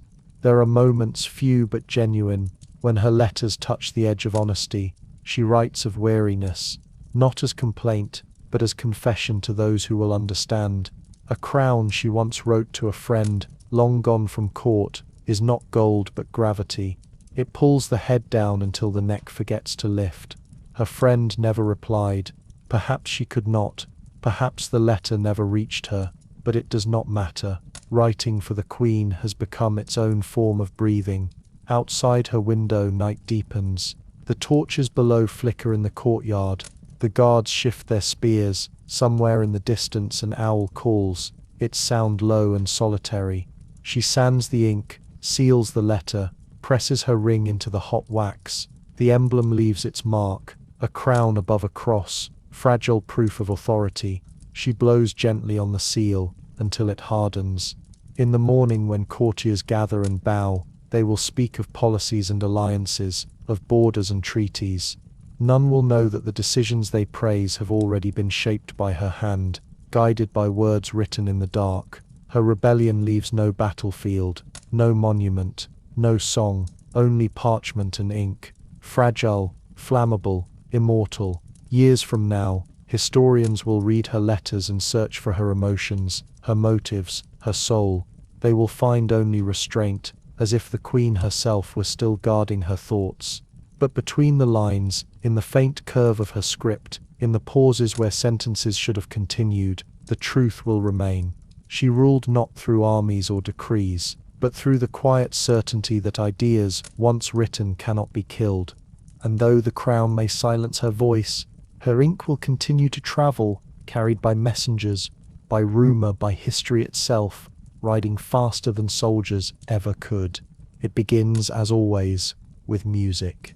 The hall glows beneath 100 candles, their light caught and multiplied by the polished shields hanging along the walls. Tapestries ripple faintly in the draught, scenes of hunts and saints, victory and devotion, reminders of order in a world that no longer feels ordered. At the far end of the table, the queen sits beneath her canopy, the weight of her crown softened by the haze of torch smoke. Her gown, a deep red velvet trimmed with pearls, gleams like spilled wine in the shifting light. Around her, the air hums with warmth and voices, a sound both comforting and treacherous. The feast is meant to celebrate peace, the king's new treaty, the settling of a border dispute. But peace in this court is never full, only fragile. Beneath the laughter, beneath the clatter of goblets and plates, runs a quieter rhythm, rumor, moving faster than music. The servants glide between the guests like phantoms, their eyes lowered, their trays heavy with roasted meats and golden bread, bowls of fruit, wine that gleams dark as garnet. The smell of cinnamon and smoke fills the air, laughter rises and falls like waves. The queen lifts her goblet and watches the reflection of the hall tremble on the surface of the wine. In that trembling, the entire court seems to shimmer, faces bending, distorting. She takes a slow breath and does not drink. It has been weeks since the first whisper reached her that a cup might hold more than wine, that a morsel might carry intention sharper than steel.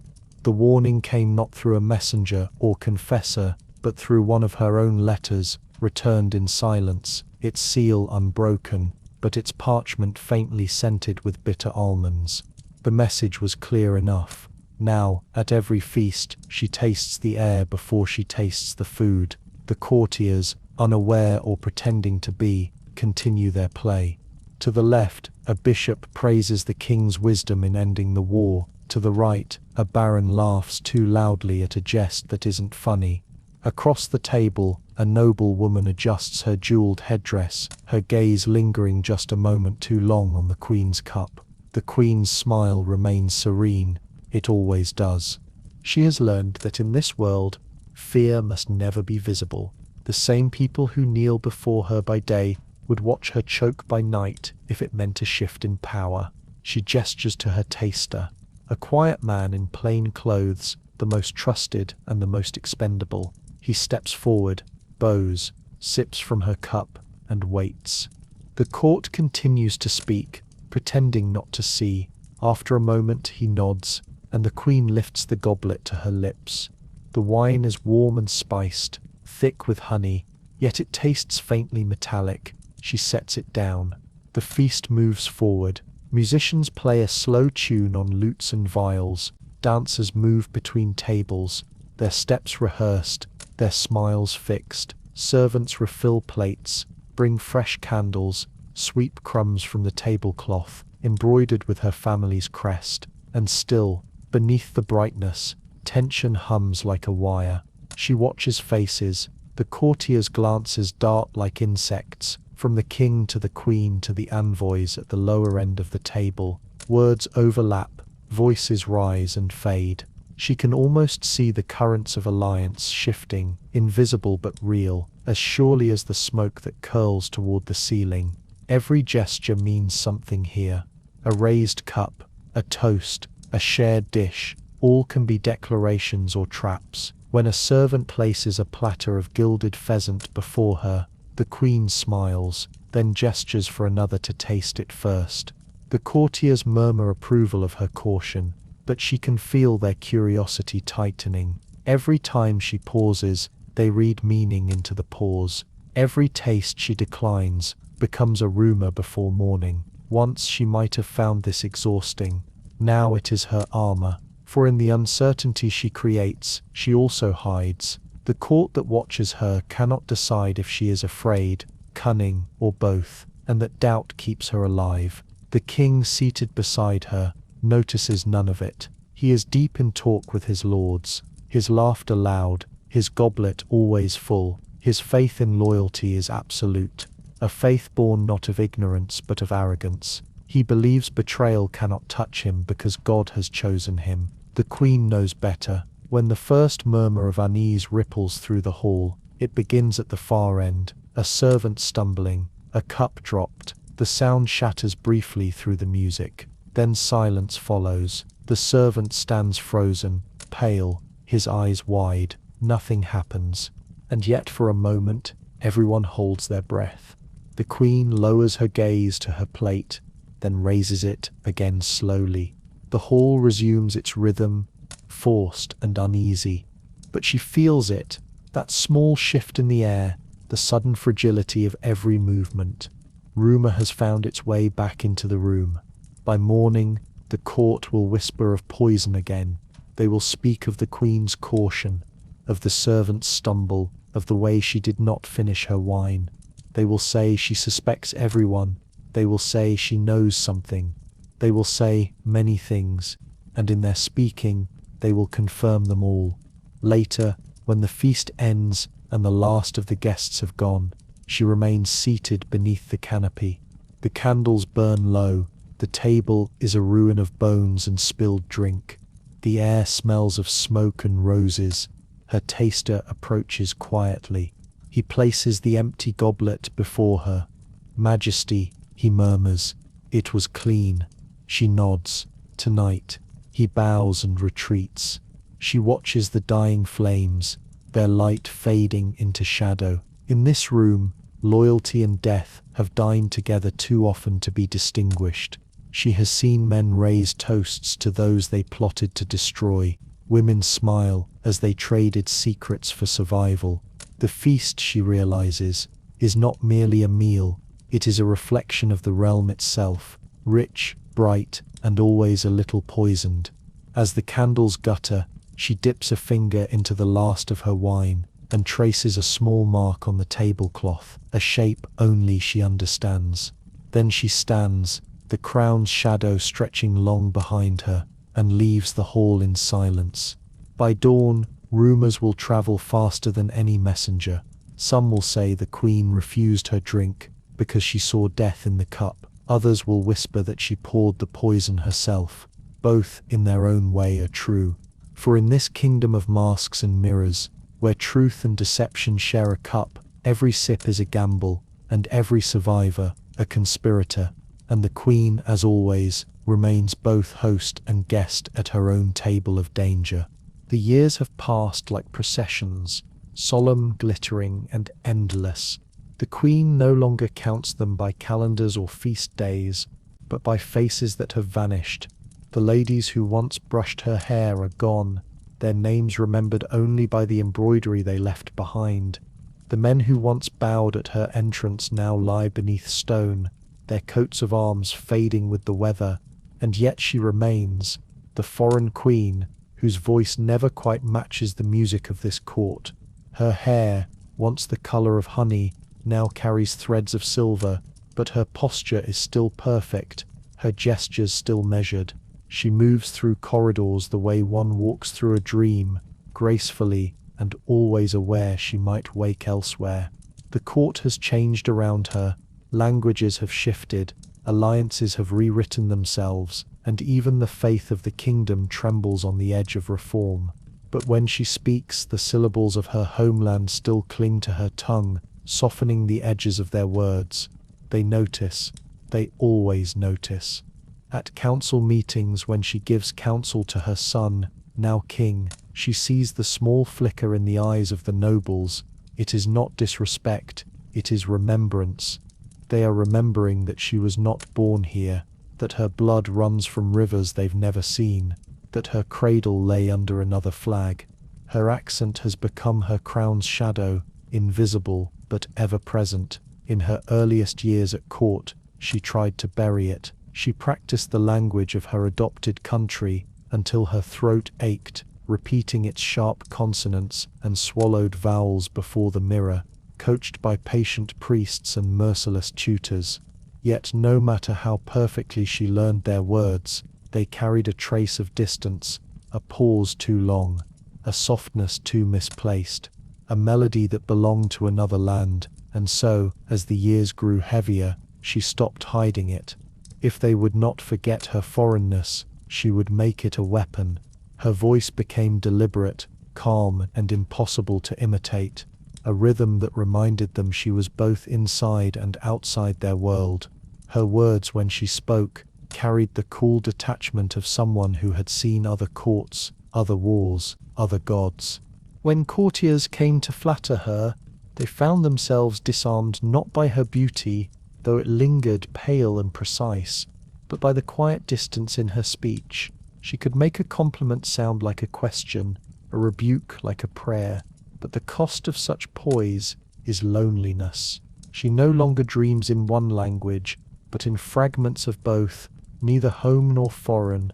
Her sleep is filled with the sound of church bells from two countries, ringing out of time with one another. Sometimes, when the night stretches long and the corridors fall silent, she walks to the window overlooking the gardens. Beyond the walls, she imagines the air of her homeland, sharp and clear, scented with pine and salt. Here the air is softer, heavier with rain. Once, a visiting ambassador from her native land arrived, old, trembling, nearly blind. He bowed before her, and when she spoke to him in their shared tongue, tears filled his eyes. "I thought I'd never hear it again," he whispered. For a moment she almost wept too, because in that instant she realized how far she had traveled, not in miles, but in time. Her homeland had changed without her. Its king, her brother, was long dead. Its customs had shifted, its songs rewritten.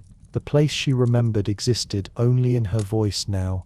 The foreign queen had become the last relic of a vanished country. Her children were born here, their speech perfect and unaccented. They love her, but they laugh gently when she mispronounces certain words or calls a thing by its old name. They are kind, but they do not understand. To them, she is both queen and stranger, the woman who gave them life, but not origin. When her son ascended the throne, he kissed her hand before the court and called her the mother of the realm. The courtiers applauded, yet even then, beneath the gold and hymns, she felt it, the subtle divide. She belonged everywhere and nowhere. At festivals, when minstrels sing of the nation's glories, her heart beats to a different rhythm. When the people cheer the victories of her bloodline, she thinks of the soldiers buried in fields that once were her homeland. Sometimes, she hears rumors whispered by the newer courtiers, ones who never knew her as a young bride. They speak of the queen who keeps a locket of soil from another country hidden beneath her pillows, the queen who writes her prayers in a foreign script, the queen who refuses to let her children eat a certain fruit because it reminds her of home. They say these things softly, as if afraid the words themselves might be treason. She lets them. Rumor, she has learned, is a kind of immortality. Each whisper adds another layer to her myth, another mask between her and the truth. The truth that she no longer knows what home means is too fragile to bear. In the evenings, she writes letters she never sends, letters addressed to people long dead, to places that may no longer exist. She writes in her first language, letting the ink flow like memory. The words come slowly, painfully, but they carry a kind of freedom that court ceremony never allows. Sometimes she writes only a single sentence, over and over, "I am still here." She seals these letters without names, and hides them in the walls of her chamber between the stones. Perhaps one day, when the palace crumbles, someone will find them, and think of her not as a queen, but as a woman who spoke two languages and belonged to neither. On the day of her final feast, when ambassadors gather from all corners of Christendom, she will sit again at the head of the table. The musicians will play songs in her honor, none from her homeland. The wine will flow. The courtiers will raise their cups and toast her long life. And when she speaks her reply, they will smile at the way her words still sound foreign. But there will be something else in that moment, a quiet awe, perhaps even a touch of sorrow, for though they may never say it aloud, they know what she has become, the living bridge between two worlds that no longer touch. When the hall empties and the torches burn low, she will remain alone once more, her crown heavy on her brow. Outside, the wind will shift, carrying faint echoes of a language the court no longer understands. She will close her eyes and whisper the old words again, not as a queen, but as the girl who left her country long ago, the girl whose cradle was a treaty and whose destiny was distance.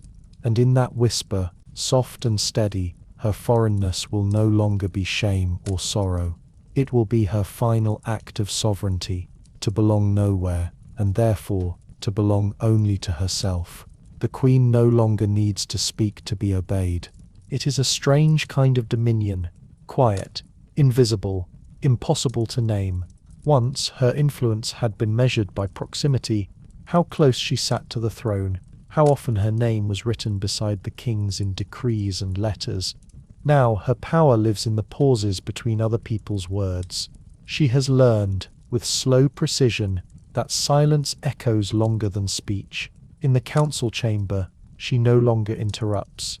She listens. She studies how men reveal themselves when they think they are not being watched. The courtiers mistake her stillness for fatigue, for the passivity of age.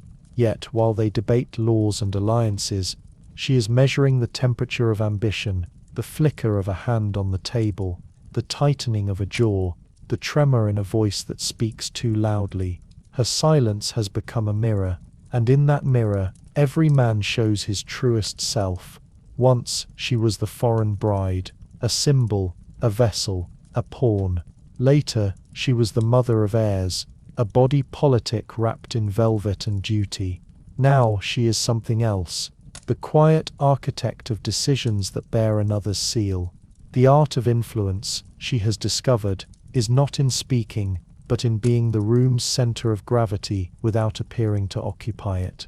Her son, now the reigning king, consults her less than he once did, but when he does, she answers with care, never directly, never urgently. Her words are like ripples cast upon water. They seem gentle, almost indifferent, yet days later they reach the shore of consequence. He has inherited his father's pride and her patience. He believes himself entirely his own man, which is exactly how she has taught him to feel. The queen knows that overt authority invites rebellion, but influence, when invisible, becomes irrefutable. In the mornings, she walks through the gardens with her confessor or one of her ladies, the paths winding beneath bare trees and dripping stone. She asks idle questions about rumors from the borderlands, or the health of a certain noble's wife, or which bishop has lately fallen out of favor. These questions seem harmless. They are not. Information, for a woman who cannot command armies, is the purest form of power. Each whisper she gathers is a seed.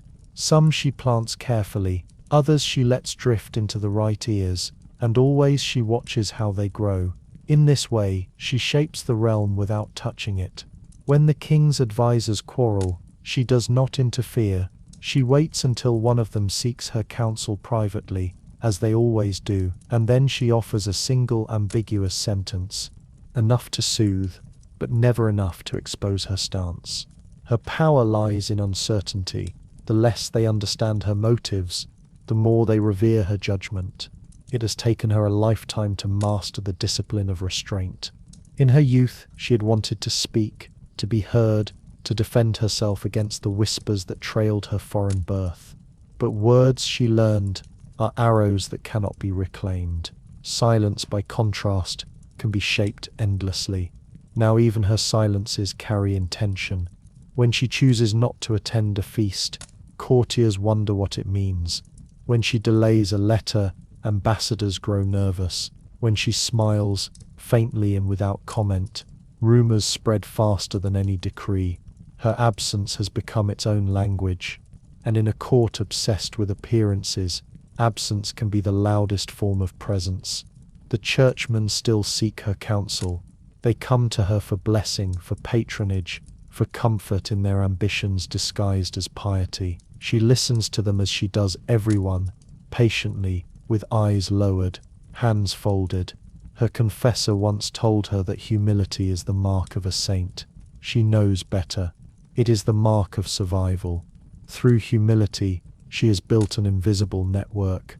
Abbesses, widows, scribes, physicians, each loyal not to the crown but to her person. They owe her small debts, a favor granted, a son pardoned, a dowry quietly arranged. None of these gestures seem political, yet together they form a quiet web of obligation. If the king rules through law, the queen rules through gratitude. At night, she writes fewer letters now. The ink dries slowly, her handwriting smaller, tighter. She chooses her words as though they were jewels, precious, deliberate, impossible to waste. Sometimes she writes to no one, simply to remind herself that her thoughts still belong to her. She remembers how her mother once warned her, the crown takes what it cannot see. She had not understood then, but now, after years of sacrifice, she knows the truth of it. The crown does not only take the body, it takes memory, language, individuality. It takes until there is nothing left but the role. To survive, a queen must create small private kingdoms, spaces that belong only to her, a locked chest of letters, a chapel where she prays alone, a phrase of a childhood song whispered under her breath. These are her rebellions, quiet, invisible, eternal. And yet there are moments when her restraint falters. When her son dismisses her counsel too easily, she feels the ghost of her old anger stir, not for herself, but for the generations of queens who had no voice at all, who lived and died as currency in a game they could never play. Sometimes she wonders if her silence is complicity, but then she remembers survival itself is an act of defiance. She cannot change the structure of the crown, but she can reshape how it rests. If she cannot rule directly, she can at least decide how history will remember her, not as the foreign bride or the sainted widow, but as the mind behind the throne. History, after all, is written not only by victors, but by those who knew how to endure them. In the quiet of her chamber, as candles flicker low, she looks at her reflection in the mirror. Her face is pale, lined, calm, a mask of serenity, but in her eyes there is something unbroken, the trace of calculation, the flicker of memory. She has spent a lifetime learning that true power never announces itself. The courtiers may think her influence has waned, the ambassadors may believe her retired from politics, but as long as the kingdom breathes her counsel, as long as decisions echo with her restraint, she is still there, not in command, but in control. The art of influence is the art of vanishing, to shape the air so perfectly that no one notices the wind until it has already changed direction. And when she finally leaves this world, when the bells toll for the passing of the queen, the court will lower their heads in mourning. Yet beneath the sorrow there will be confusion, a quiet, aching sense that something unseen has shifted. For long after her crown is passed to another, her silences will linger. They will hang in the corridors, in the echo of decisions, in the way her name is spoken with hesitation, and that will be her truest legacy, not the words she said, but the ones she never needed to. The castle has not grown smaller, yet the queen feels its corridors narrowing around her. They are filled with the sound of her own footsteps, soft and deliberate, echoing through stone that remembers too much. Once those halls trembled with music and debate, with petitions and laughter that rose like candle smoke toward vaulted ceilings. Now the air lies still. Only the wind, slipping through arrow slits, moves the tapestries that once celebrated her husband's victories. The kingdom beyond her windows continues its rhythm. Markets opening at dawn, bells calling the faithful, soldiers drilling in courtyards. But within these walls time behaves differently. Hours stretch, days collapse into one another like folded cloth. The queen lives inside a slowed heartbeat. Her apartments remain immaculate, polished silver, ordered books of hours, the scent of beeswax and lavender. The ladies attend her with quiet efficiency, arranging her hair, carrying messages, laying out letters she no longer answers. Their whispers have softened into myth. They tell stories of her youth, of how the king once rode 3 days through rain to meet her at the border, of how her prayers once saved the realm from plague. She lets them speak. Their inventions comfort them, and she has learned that disbelief requires energy she no longer wishes to spend. At times she watches them from her chair by the window. Their movements are small, bird-like, full of nervous purpose. They are kind, dutiful, yet distant. Each one of them knows she is a lesson in transience. Queens come and go, the crown endures. When they speak to her, they avert their eyes, as if fearing that her gaze might show them what awaits their own futures. An aging face, a fading presence, a voice reduced to ritual. The isolation is not punishment. It is simply the shape of longevity. In courts such as this, influence and affection have seasons. Hers have passed. Now she lives among the relics of her former self. Gifts from foreign rulers, letters sealed in gold, portraits painted in her prime. Each object is a reminder that she has become history while still alive. She walks the long gallery in the evenings, tracing her fingers along the carved wood where generations of monarchs have passed. Sometimes she stops before her own portrait, the one painted when she first arrived. The young woman in that frame stares back with eyes full of calculation and hope. The queen studies her as she might study a stranger.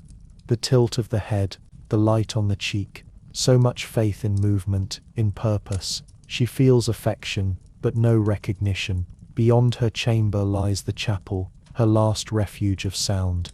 There the organ murmurs its slow hymns and candles gutter in their sconces. The chaplain's voice rises and falls in Latin that she can still understand, though its meaning now feels more physical than spiritual, a rhythm of breath rather than a prayer. Kneeling, she senses the weight of her crown even when she does not wear it. The crown has always been a paradox, the heaviest thing made to appear delicate. It presses on her skull not as metal but as memory. It carries the warmth of every hand that placed it there, the coldness of every ambition it outlived. In its reflection she sometimes sees not herself, but a pattern, a repeating loop of power and silence, of possession and loss. She realizes that her solitude is not unique, it is structural, inherited. Each queen before her must have walked this same corridor of echoes. The court still invokes her name in ceremonies. Orders are issued in consultation with Her Majesty, though no one comes to consult her. Her absence, formalized, has become part of governance. And yet, from her quiet vantage, she senses how the realm bends toward equilibrium, how the next generation moves into place. The king makes decisions she once guided. His children are already learning how to perform obedience. Watching them, she feels neither pride nor envy, only inevitability. At night, sleep visits reluctantly. The hours before dawn are the hardest, when the silence becomes thick enough to hear the pulse in her ears. Sometimes she walks to the balcony and looks at the faint lights of villages beyond the river. Each flicker represents another life entirely removed from hers, people who will never know her name, whose concerns are grain, rain, survival. She envies them their anonymity. Her ladies, fearing drafts, plead for her to return indoors. They mean well, so she obeys, but she lingers just long enough to feel the chill settle into her bones. It reminds her that she is still made of flesh, not legend. In solitude, reflection grows sharp. She begins to catalogue the choices that defined her, the alliances she upheld, the silences she kept, the mercy she granted too late. The reckoning is neither regret nor pride. It is a kind of accounting. The numbers do not balance, but they no longer need to. She has come to understand that isolation is not merely the absence of others, it is the moment when the self no longer requires witnesses. Without audience, gestures become pure. When she folds her hands, it is not performance. When she prays, it is not diplomacy. For the first time since childhood, her actions belong only to her. There are mornings when sunlight floods her chamber, and for a brief moment, the stillness feels generous rather than cruel. Dust dances like gold in the air. The world continues without demanding her participation. In that light she senses an unexpected mercy. She is being forgotten, gently, without malice. Her ladies will continue to whisper their comforting fictions. Chroniclers will note her virtues in careful ink, preserving what can be measured. But the truth of her isolation, the long afternoons, the silent corridors, the crown resting cold on its stand, will remain unwritten. Perhaps that is as it should be, for in the end solitude is the final lesson of sovereignty, that every crown is worn alone, and every ruler must eventually reign only over memory. When winter breaks, the queen asks to travel, no one forbids her. The court is relieved to grant what looks like piety. They see an old woman eager for holy ground, a sovereign turned supplicant. Only she knows that the journey is not toward grace but toward erasure. The roads of Christendom stretch before her, rutted, half-frozen veins that carry merchants, beggars and penitents alike. She leaves the castle at dawn, wrapped not in velvet but in coarse wool, dyed the color of river mud. The crown remains locked in its chest. Instead, she carries a small cross of bone and a pouch of coins for alms. The guards ride behind her at a respectful distance. They know to keep their silence. The first days pass in a rhythm of hooves and bells. Villages emerge from mist, like half-remembered prayers. Peasants kneel as she passes, not recognizing her, or perhaps choosing not to. Their gestures blur together, the sign of the cross, the lifting of a child, the offering of bread. She accepts nothing but water. The journey is meant to cleanse, not to comfort. Each mile strips away another layer of courtly illusion. The smell of incense fades, replaced by earth and animal breath. The world outside the palace is raw and uneven. In the fields she sees women her age bending under the weight of harvest sacks, their backs permanently bowed. She wonders whether their prayers are heard more readily than hers, spoken in the plain tongue of survival. At night she sleeps in monastic guest houses, on pallets that smell of straw and tallow. The brothers greet her with measured courtesy, never suspecting the lineage hidden beneath her pilgrim's hood. She joins their matins, her voice blending with theirs until even she cannot tell it apart. There is relief in anonymity, no titles, no eyes measuring her worth. Only the echo of psalms against stone. She travels through lands once touched by her husband's wars, their scars still visible in the burned outlines of churches. In one such ruin she kneels before a broken altar, and touches the cold marble with trembling fingers. She whispers the names of the dead, his soldiers, their enemies, the children lost to both. None of the sins were hers, yet all of them belong to her crown. Queens, she knows, inherit guilt as surely as they inherit jewels. Word of her pilgrimage spreads ahead of her. By the time she reaches the great shrine, where relics of saints glimmer behind glass, crowds gather to witness the spectacle of humility. They kneel as she enters, murmuring blessings, and she feels the old tension return, the performance of holiness. Even repentance, it seems, must be witnessed. The relic is a fragment of bone, small enough to rest in a child's palm. She stares at it until her vision blurs. Around her, pilgrims press forward, each desperate for a miracle, the healing of limbs, the conception of heirs, the easing of grief. She envies their certainty. Her own prayers have no object. She seeks neither forgiveness nor favor, only the silence that follows both. When her turn comes, she removes her gloves and lays her bare hands on the reliquary. The glass is cool, her pulse steady. She does not pray aloud. Instead, she thinks of every queen before her: Eleanor, Matilda, Isabella, women who carried dynasties on their bodies and died believing it sacred. She thinks of the unborn daughters history never named. She thinks of herself, a vessel filled and emptied by purpose. If there is grace, it arrives not from heaven, but from exhaustion. She feels it in her shoulders, in the slow unclenching of her jaw. For the first time in decades, she is unguarded. The saint's relic does not speak, but the silence surrounding it seems to answer, "You were never meant to atone for the world."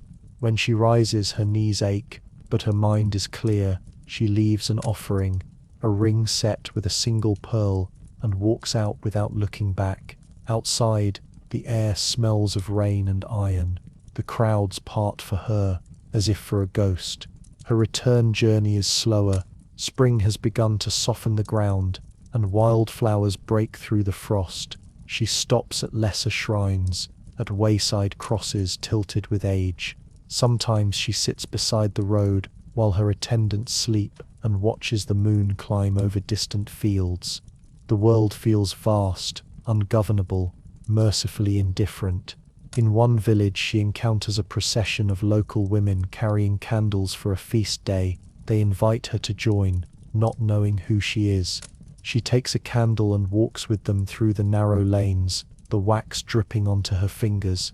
Their hymn is simple, almost childish.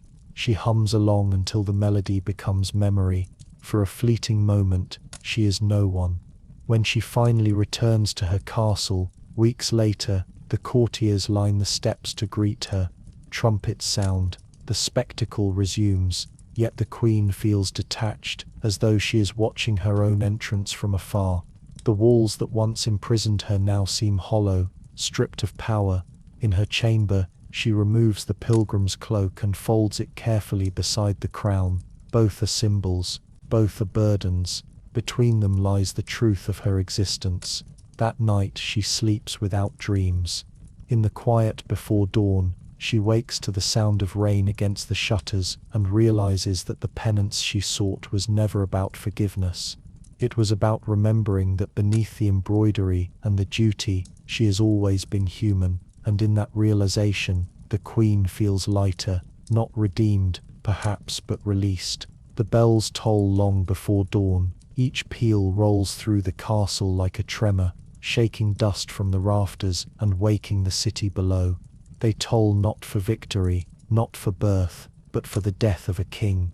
In the queen's chamber, the air feels different, thicker, waiting. Servants move quietly, as though sound itself has become sacrilege. Somewhere down the corridor, a door closes and the echo travels like a message. She sits by the fire, hands folded, watching the flame waver. The king's breath has stilled, and with it, a part of her life she no longer recognizes. For the first time in decades, she is no longer half of something. The crown that once bound her to him now sits alone on a velvet cushion, heavy with questions. Widowhood, in her world, is not an ending, but a transformation, a dangerous kind of freedom. Outside, courtiers gather like carrion birds in mourning robes. Their condolences sound rehearsed. Their eyes are already calculating. A dead king leaves a vacuum, and power despises emptiness. The council will soon meet, and with it come choices wrapped in condolences.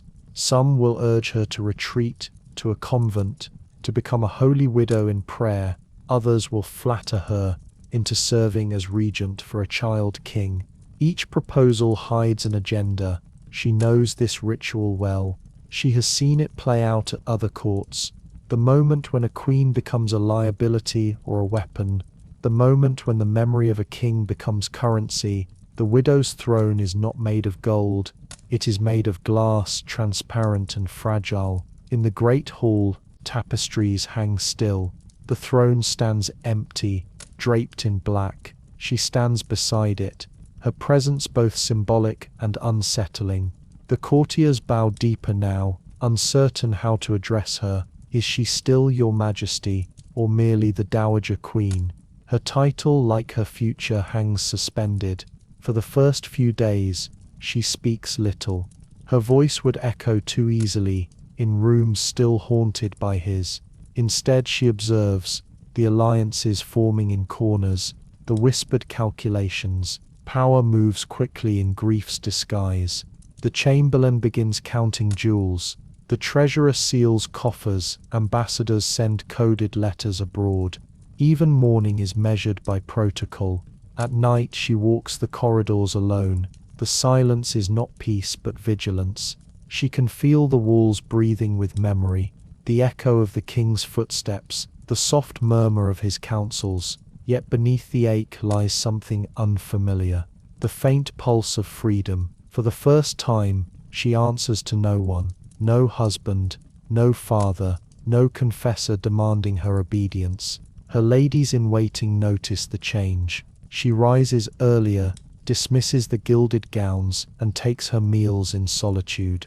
The mourning veil shields her from scrutiny, but it also grants her invisibility. Invisibility is a kind of armor. The kingdom mourns, but the queen studies. She reads the charters, the letters the king left unfinished. She learns which barons are restless, which abbots loyal. The act of knowing becomes its own rebellion. She does not seek to rule, she seeks to understand, and through understanding, to survive.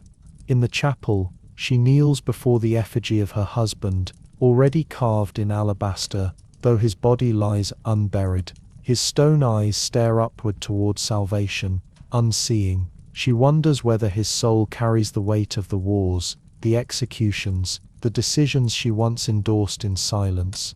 Widowhood, she thinks, is not freedom from sin, but the inheritance of all its echoes. Days stretch into weeks.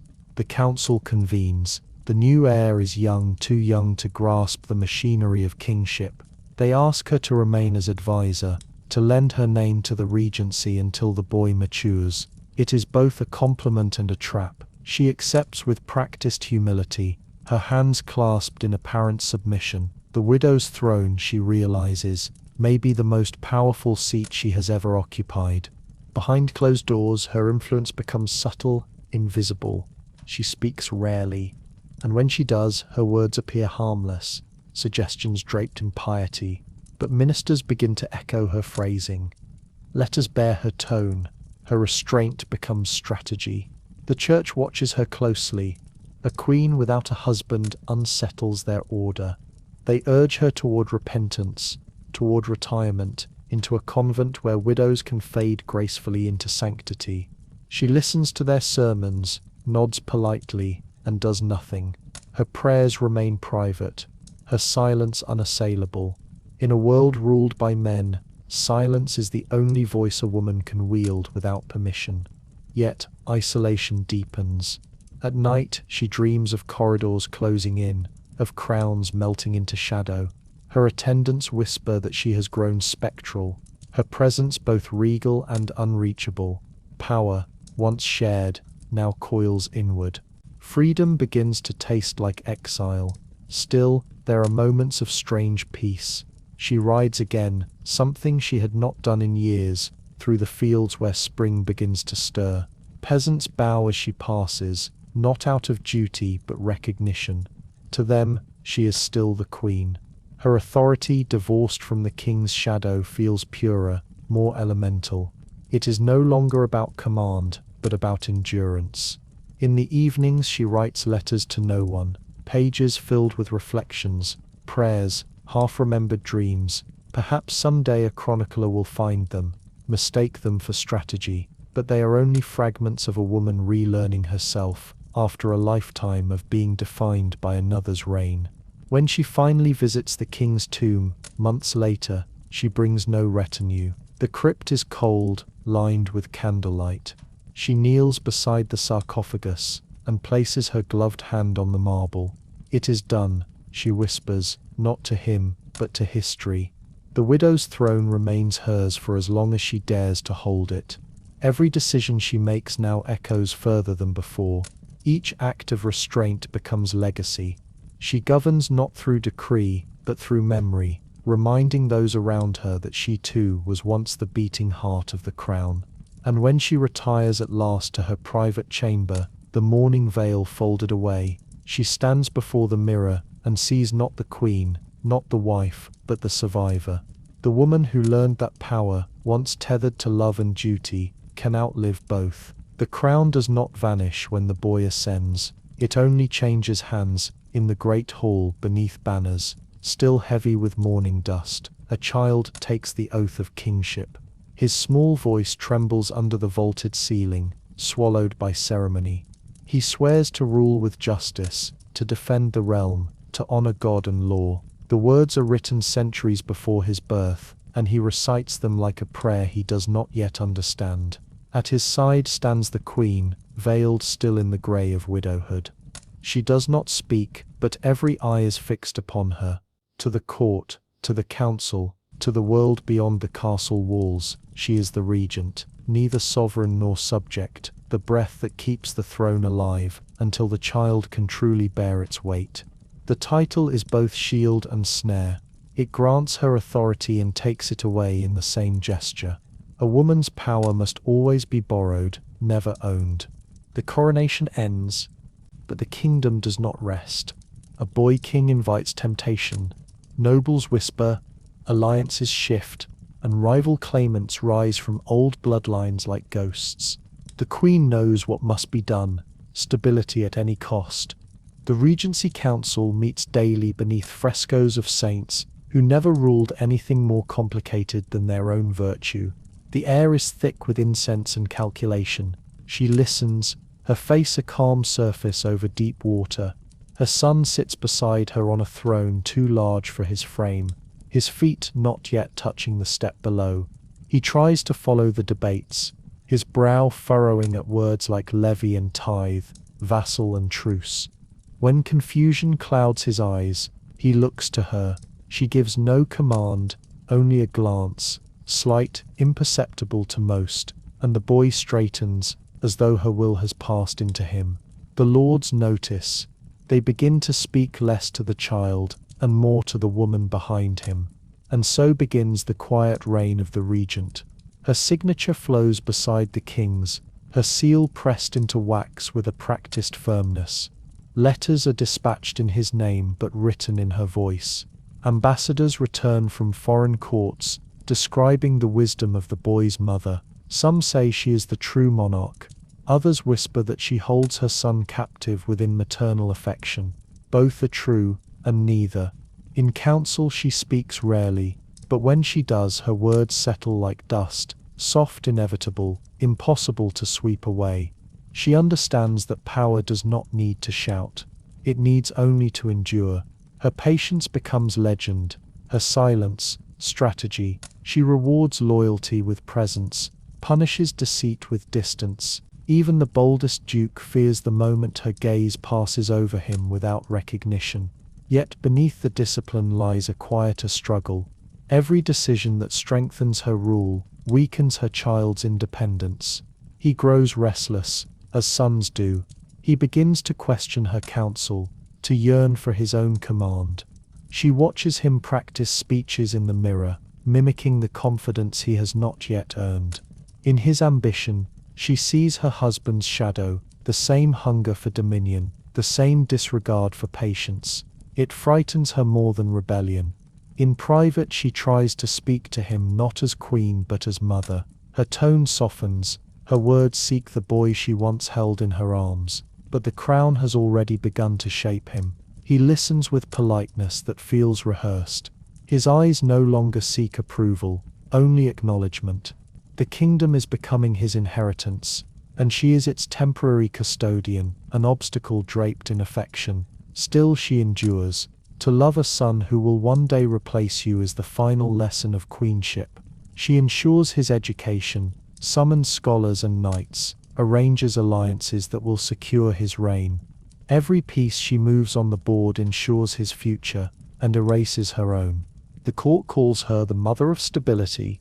Foreign emissaries call her the Iron Widow. Poets praise her chastity, though none understand that it is born not from virtue but from exhaustion. To rule through a child is to live in a hall of mirrors, every act reflected, refracted, judged through the lens of motherhood. When she signs decrees, they call it manipulation. When she holds her silence, they call it fear. Her authority is perpetual trial. In the cathedral, she kneels beside her son during Mass. The bishop blesses him, anoints him, calls him the living embodiment of divine will. Her presence is reduced to shadow, to supportive symbol, yet even in that shadow, she feels the pulse of command.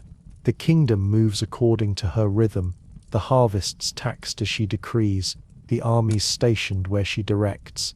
She governs from behind veils, and the veils themselves become sacred. Years pass in the hush of constant vigilance. The boy becomes a man. He begins to speak over her in counsel, his tone confident, his words echoing the very lessons she drilled into him. The courtiers shift toward him, drawn as iron to magnet. She feels the current change, the center of gravity tilt.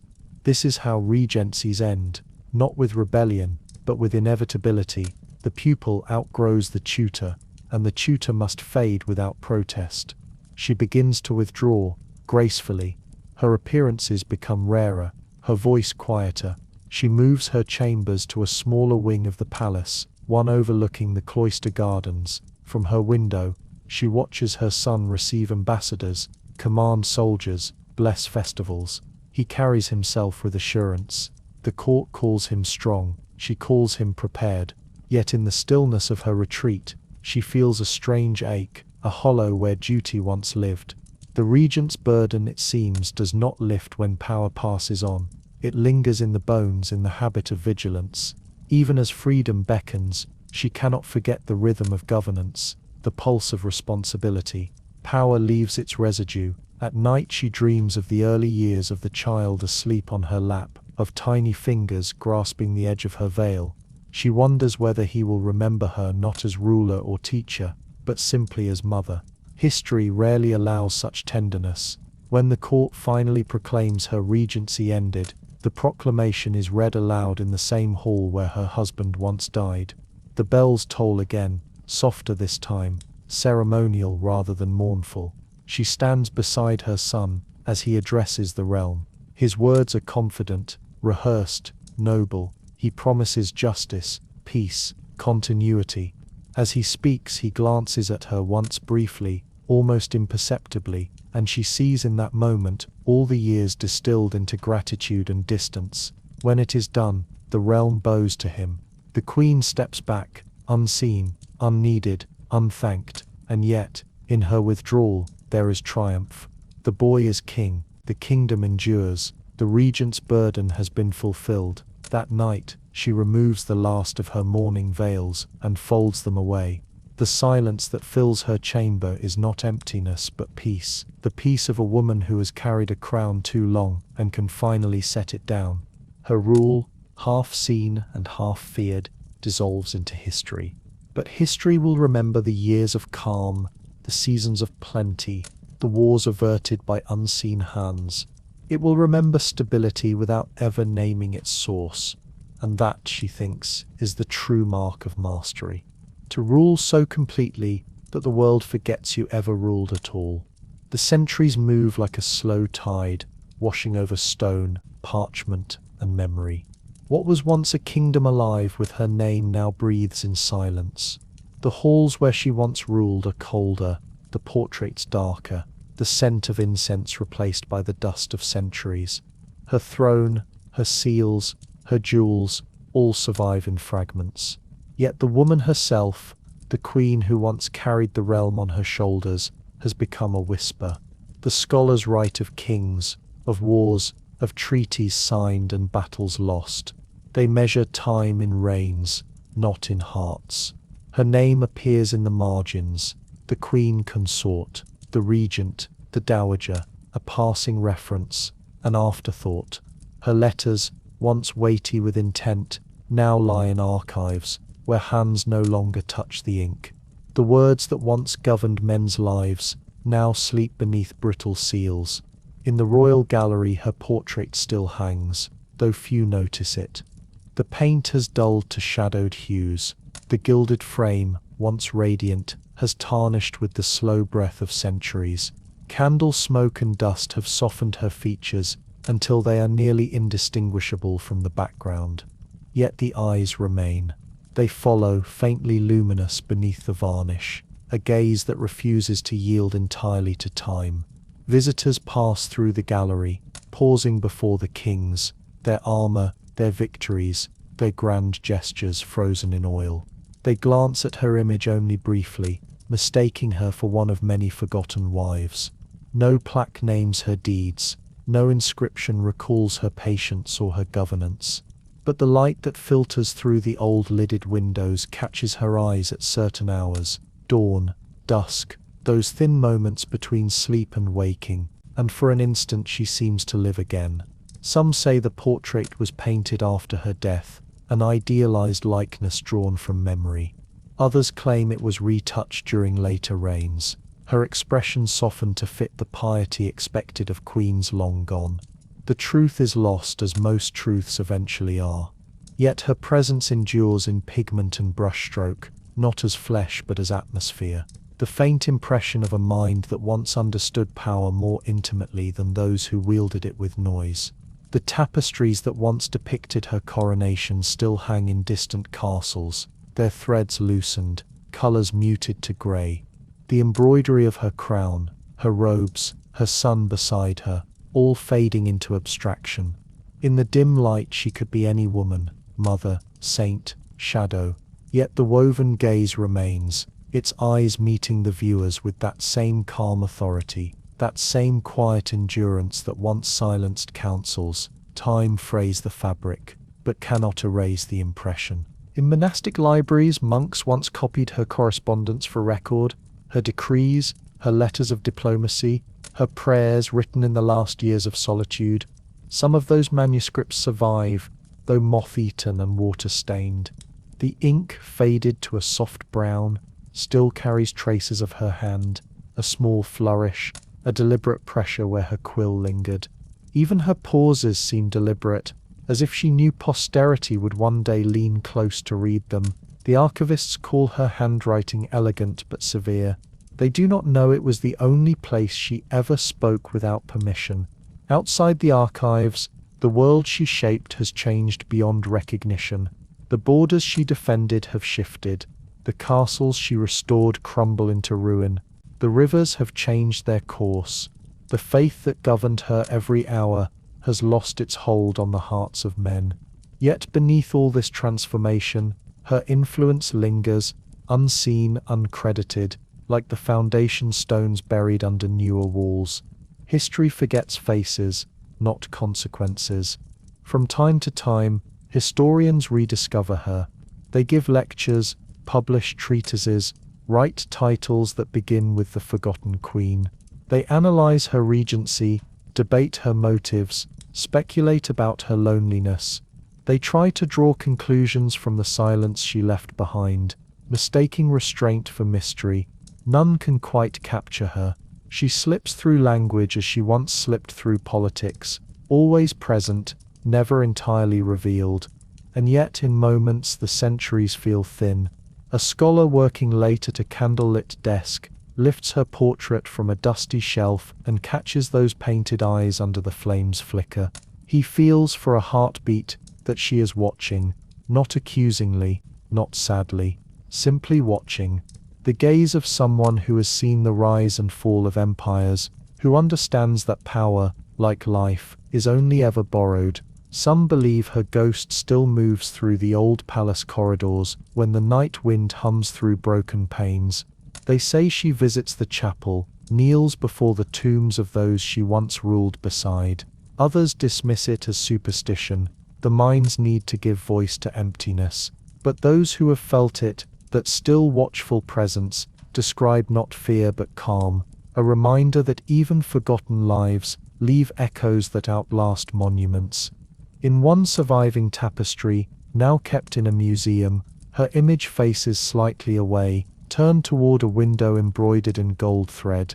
The light, depicted as a stream of pale silk, falls across her cheek. The weaver's intent is uncertain. Was it divine illumination, or the suggestion of departure? Visitors stop, read the placard, and move on.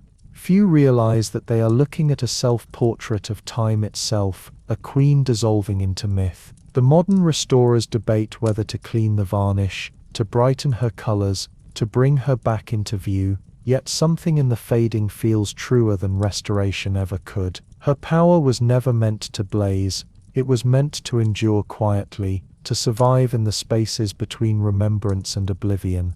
To see her clearly would be to misunderstand her.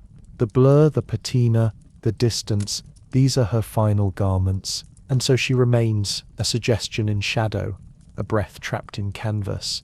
The room grows dim as evening falls, the glass before her reflecting not light but movement, the modern faces passing, the shapes of new rulers and strangers. Her gaze, though centuries old, seems to follow each of them with the same calm appraisal. History changes, kings die, nations reform, but she watches, not from bitterness nor pride, only from a deep, eternal patience. Her portrait is not forgotten, it is simply waiting, waiting for eyes that still recognize the quiet forms of power, the kind that leave no monuments but shape every generation that follows. In that sense, she has never truly vanished.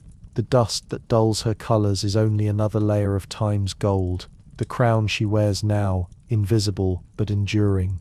And so the queen remains, silent as she always was, gazing through centuries of sleep and noise, her presence softened but unbroken.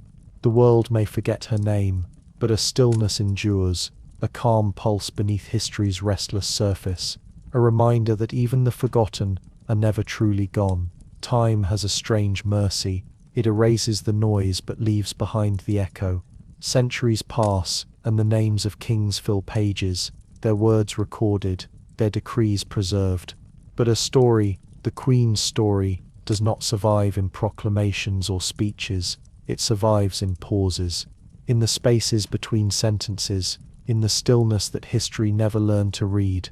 The Queen's voice has long since dissolved into dust. No chronicler wrote her confession, no poet dared to imagine her heart, and yet, when the wind moves through old cathedrals, there is something in the echo, something that feels like a breath held for too long. It is the memory of endurance.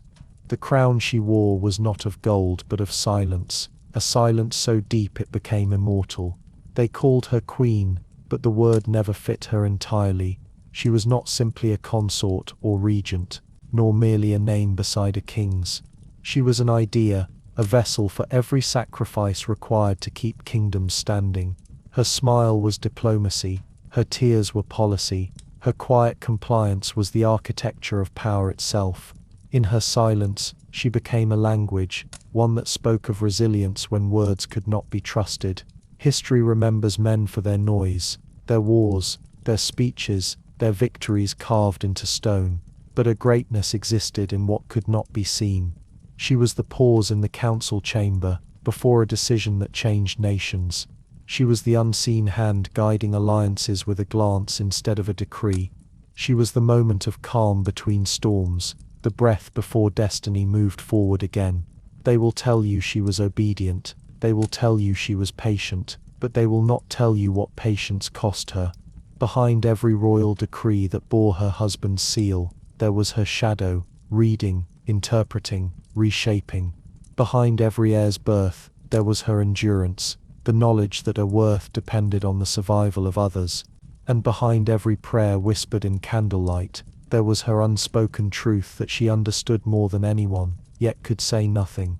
When kings fell and suns rose, she remained, unchanged and unthanked, her counsel disguised as courtesy, her foresight mistaken for fate.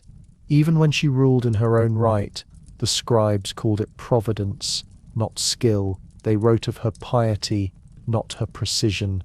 They remembered her devotion, not her design.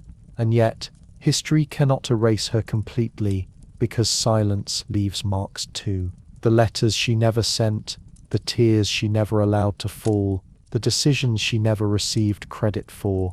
All these things survive in the undercurrent of history, invisible but undeniable, like the roots beneath a great cathedral, unseen but holding everything in place. Her silence was not weakness.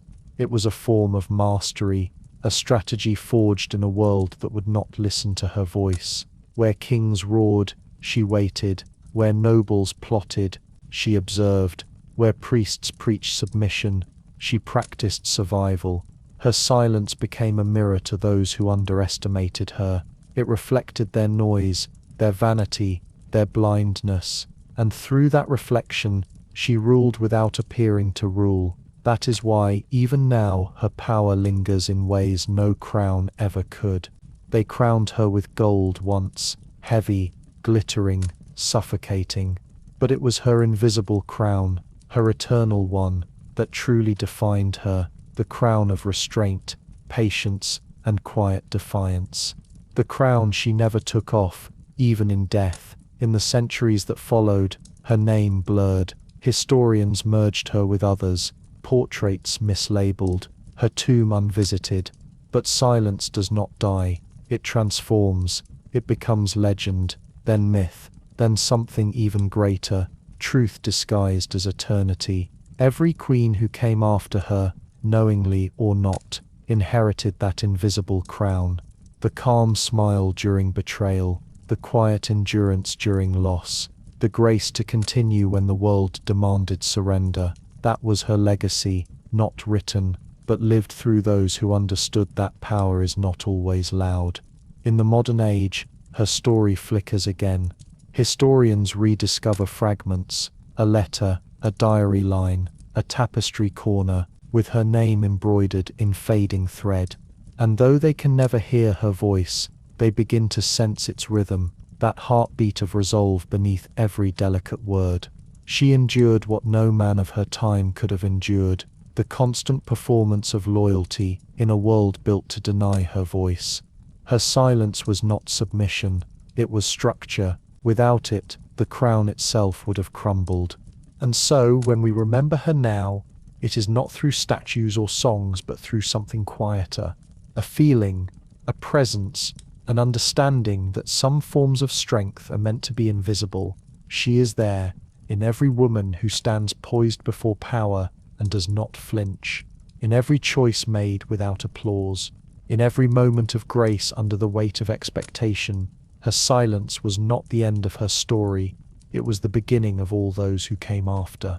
It became the language of survival, the blueprint for dignity in a world that mistook obedience for weakness.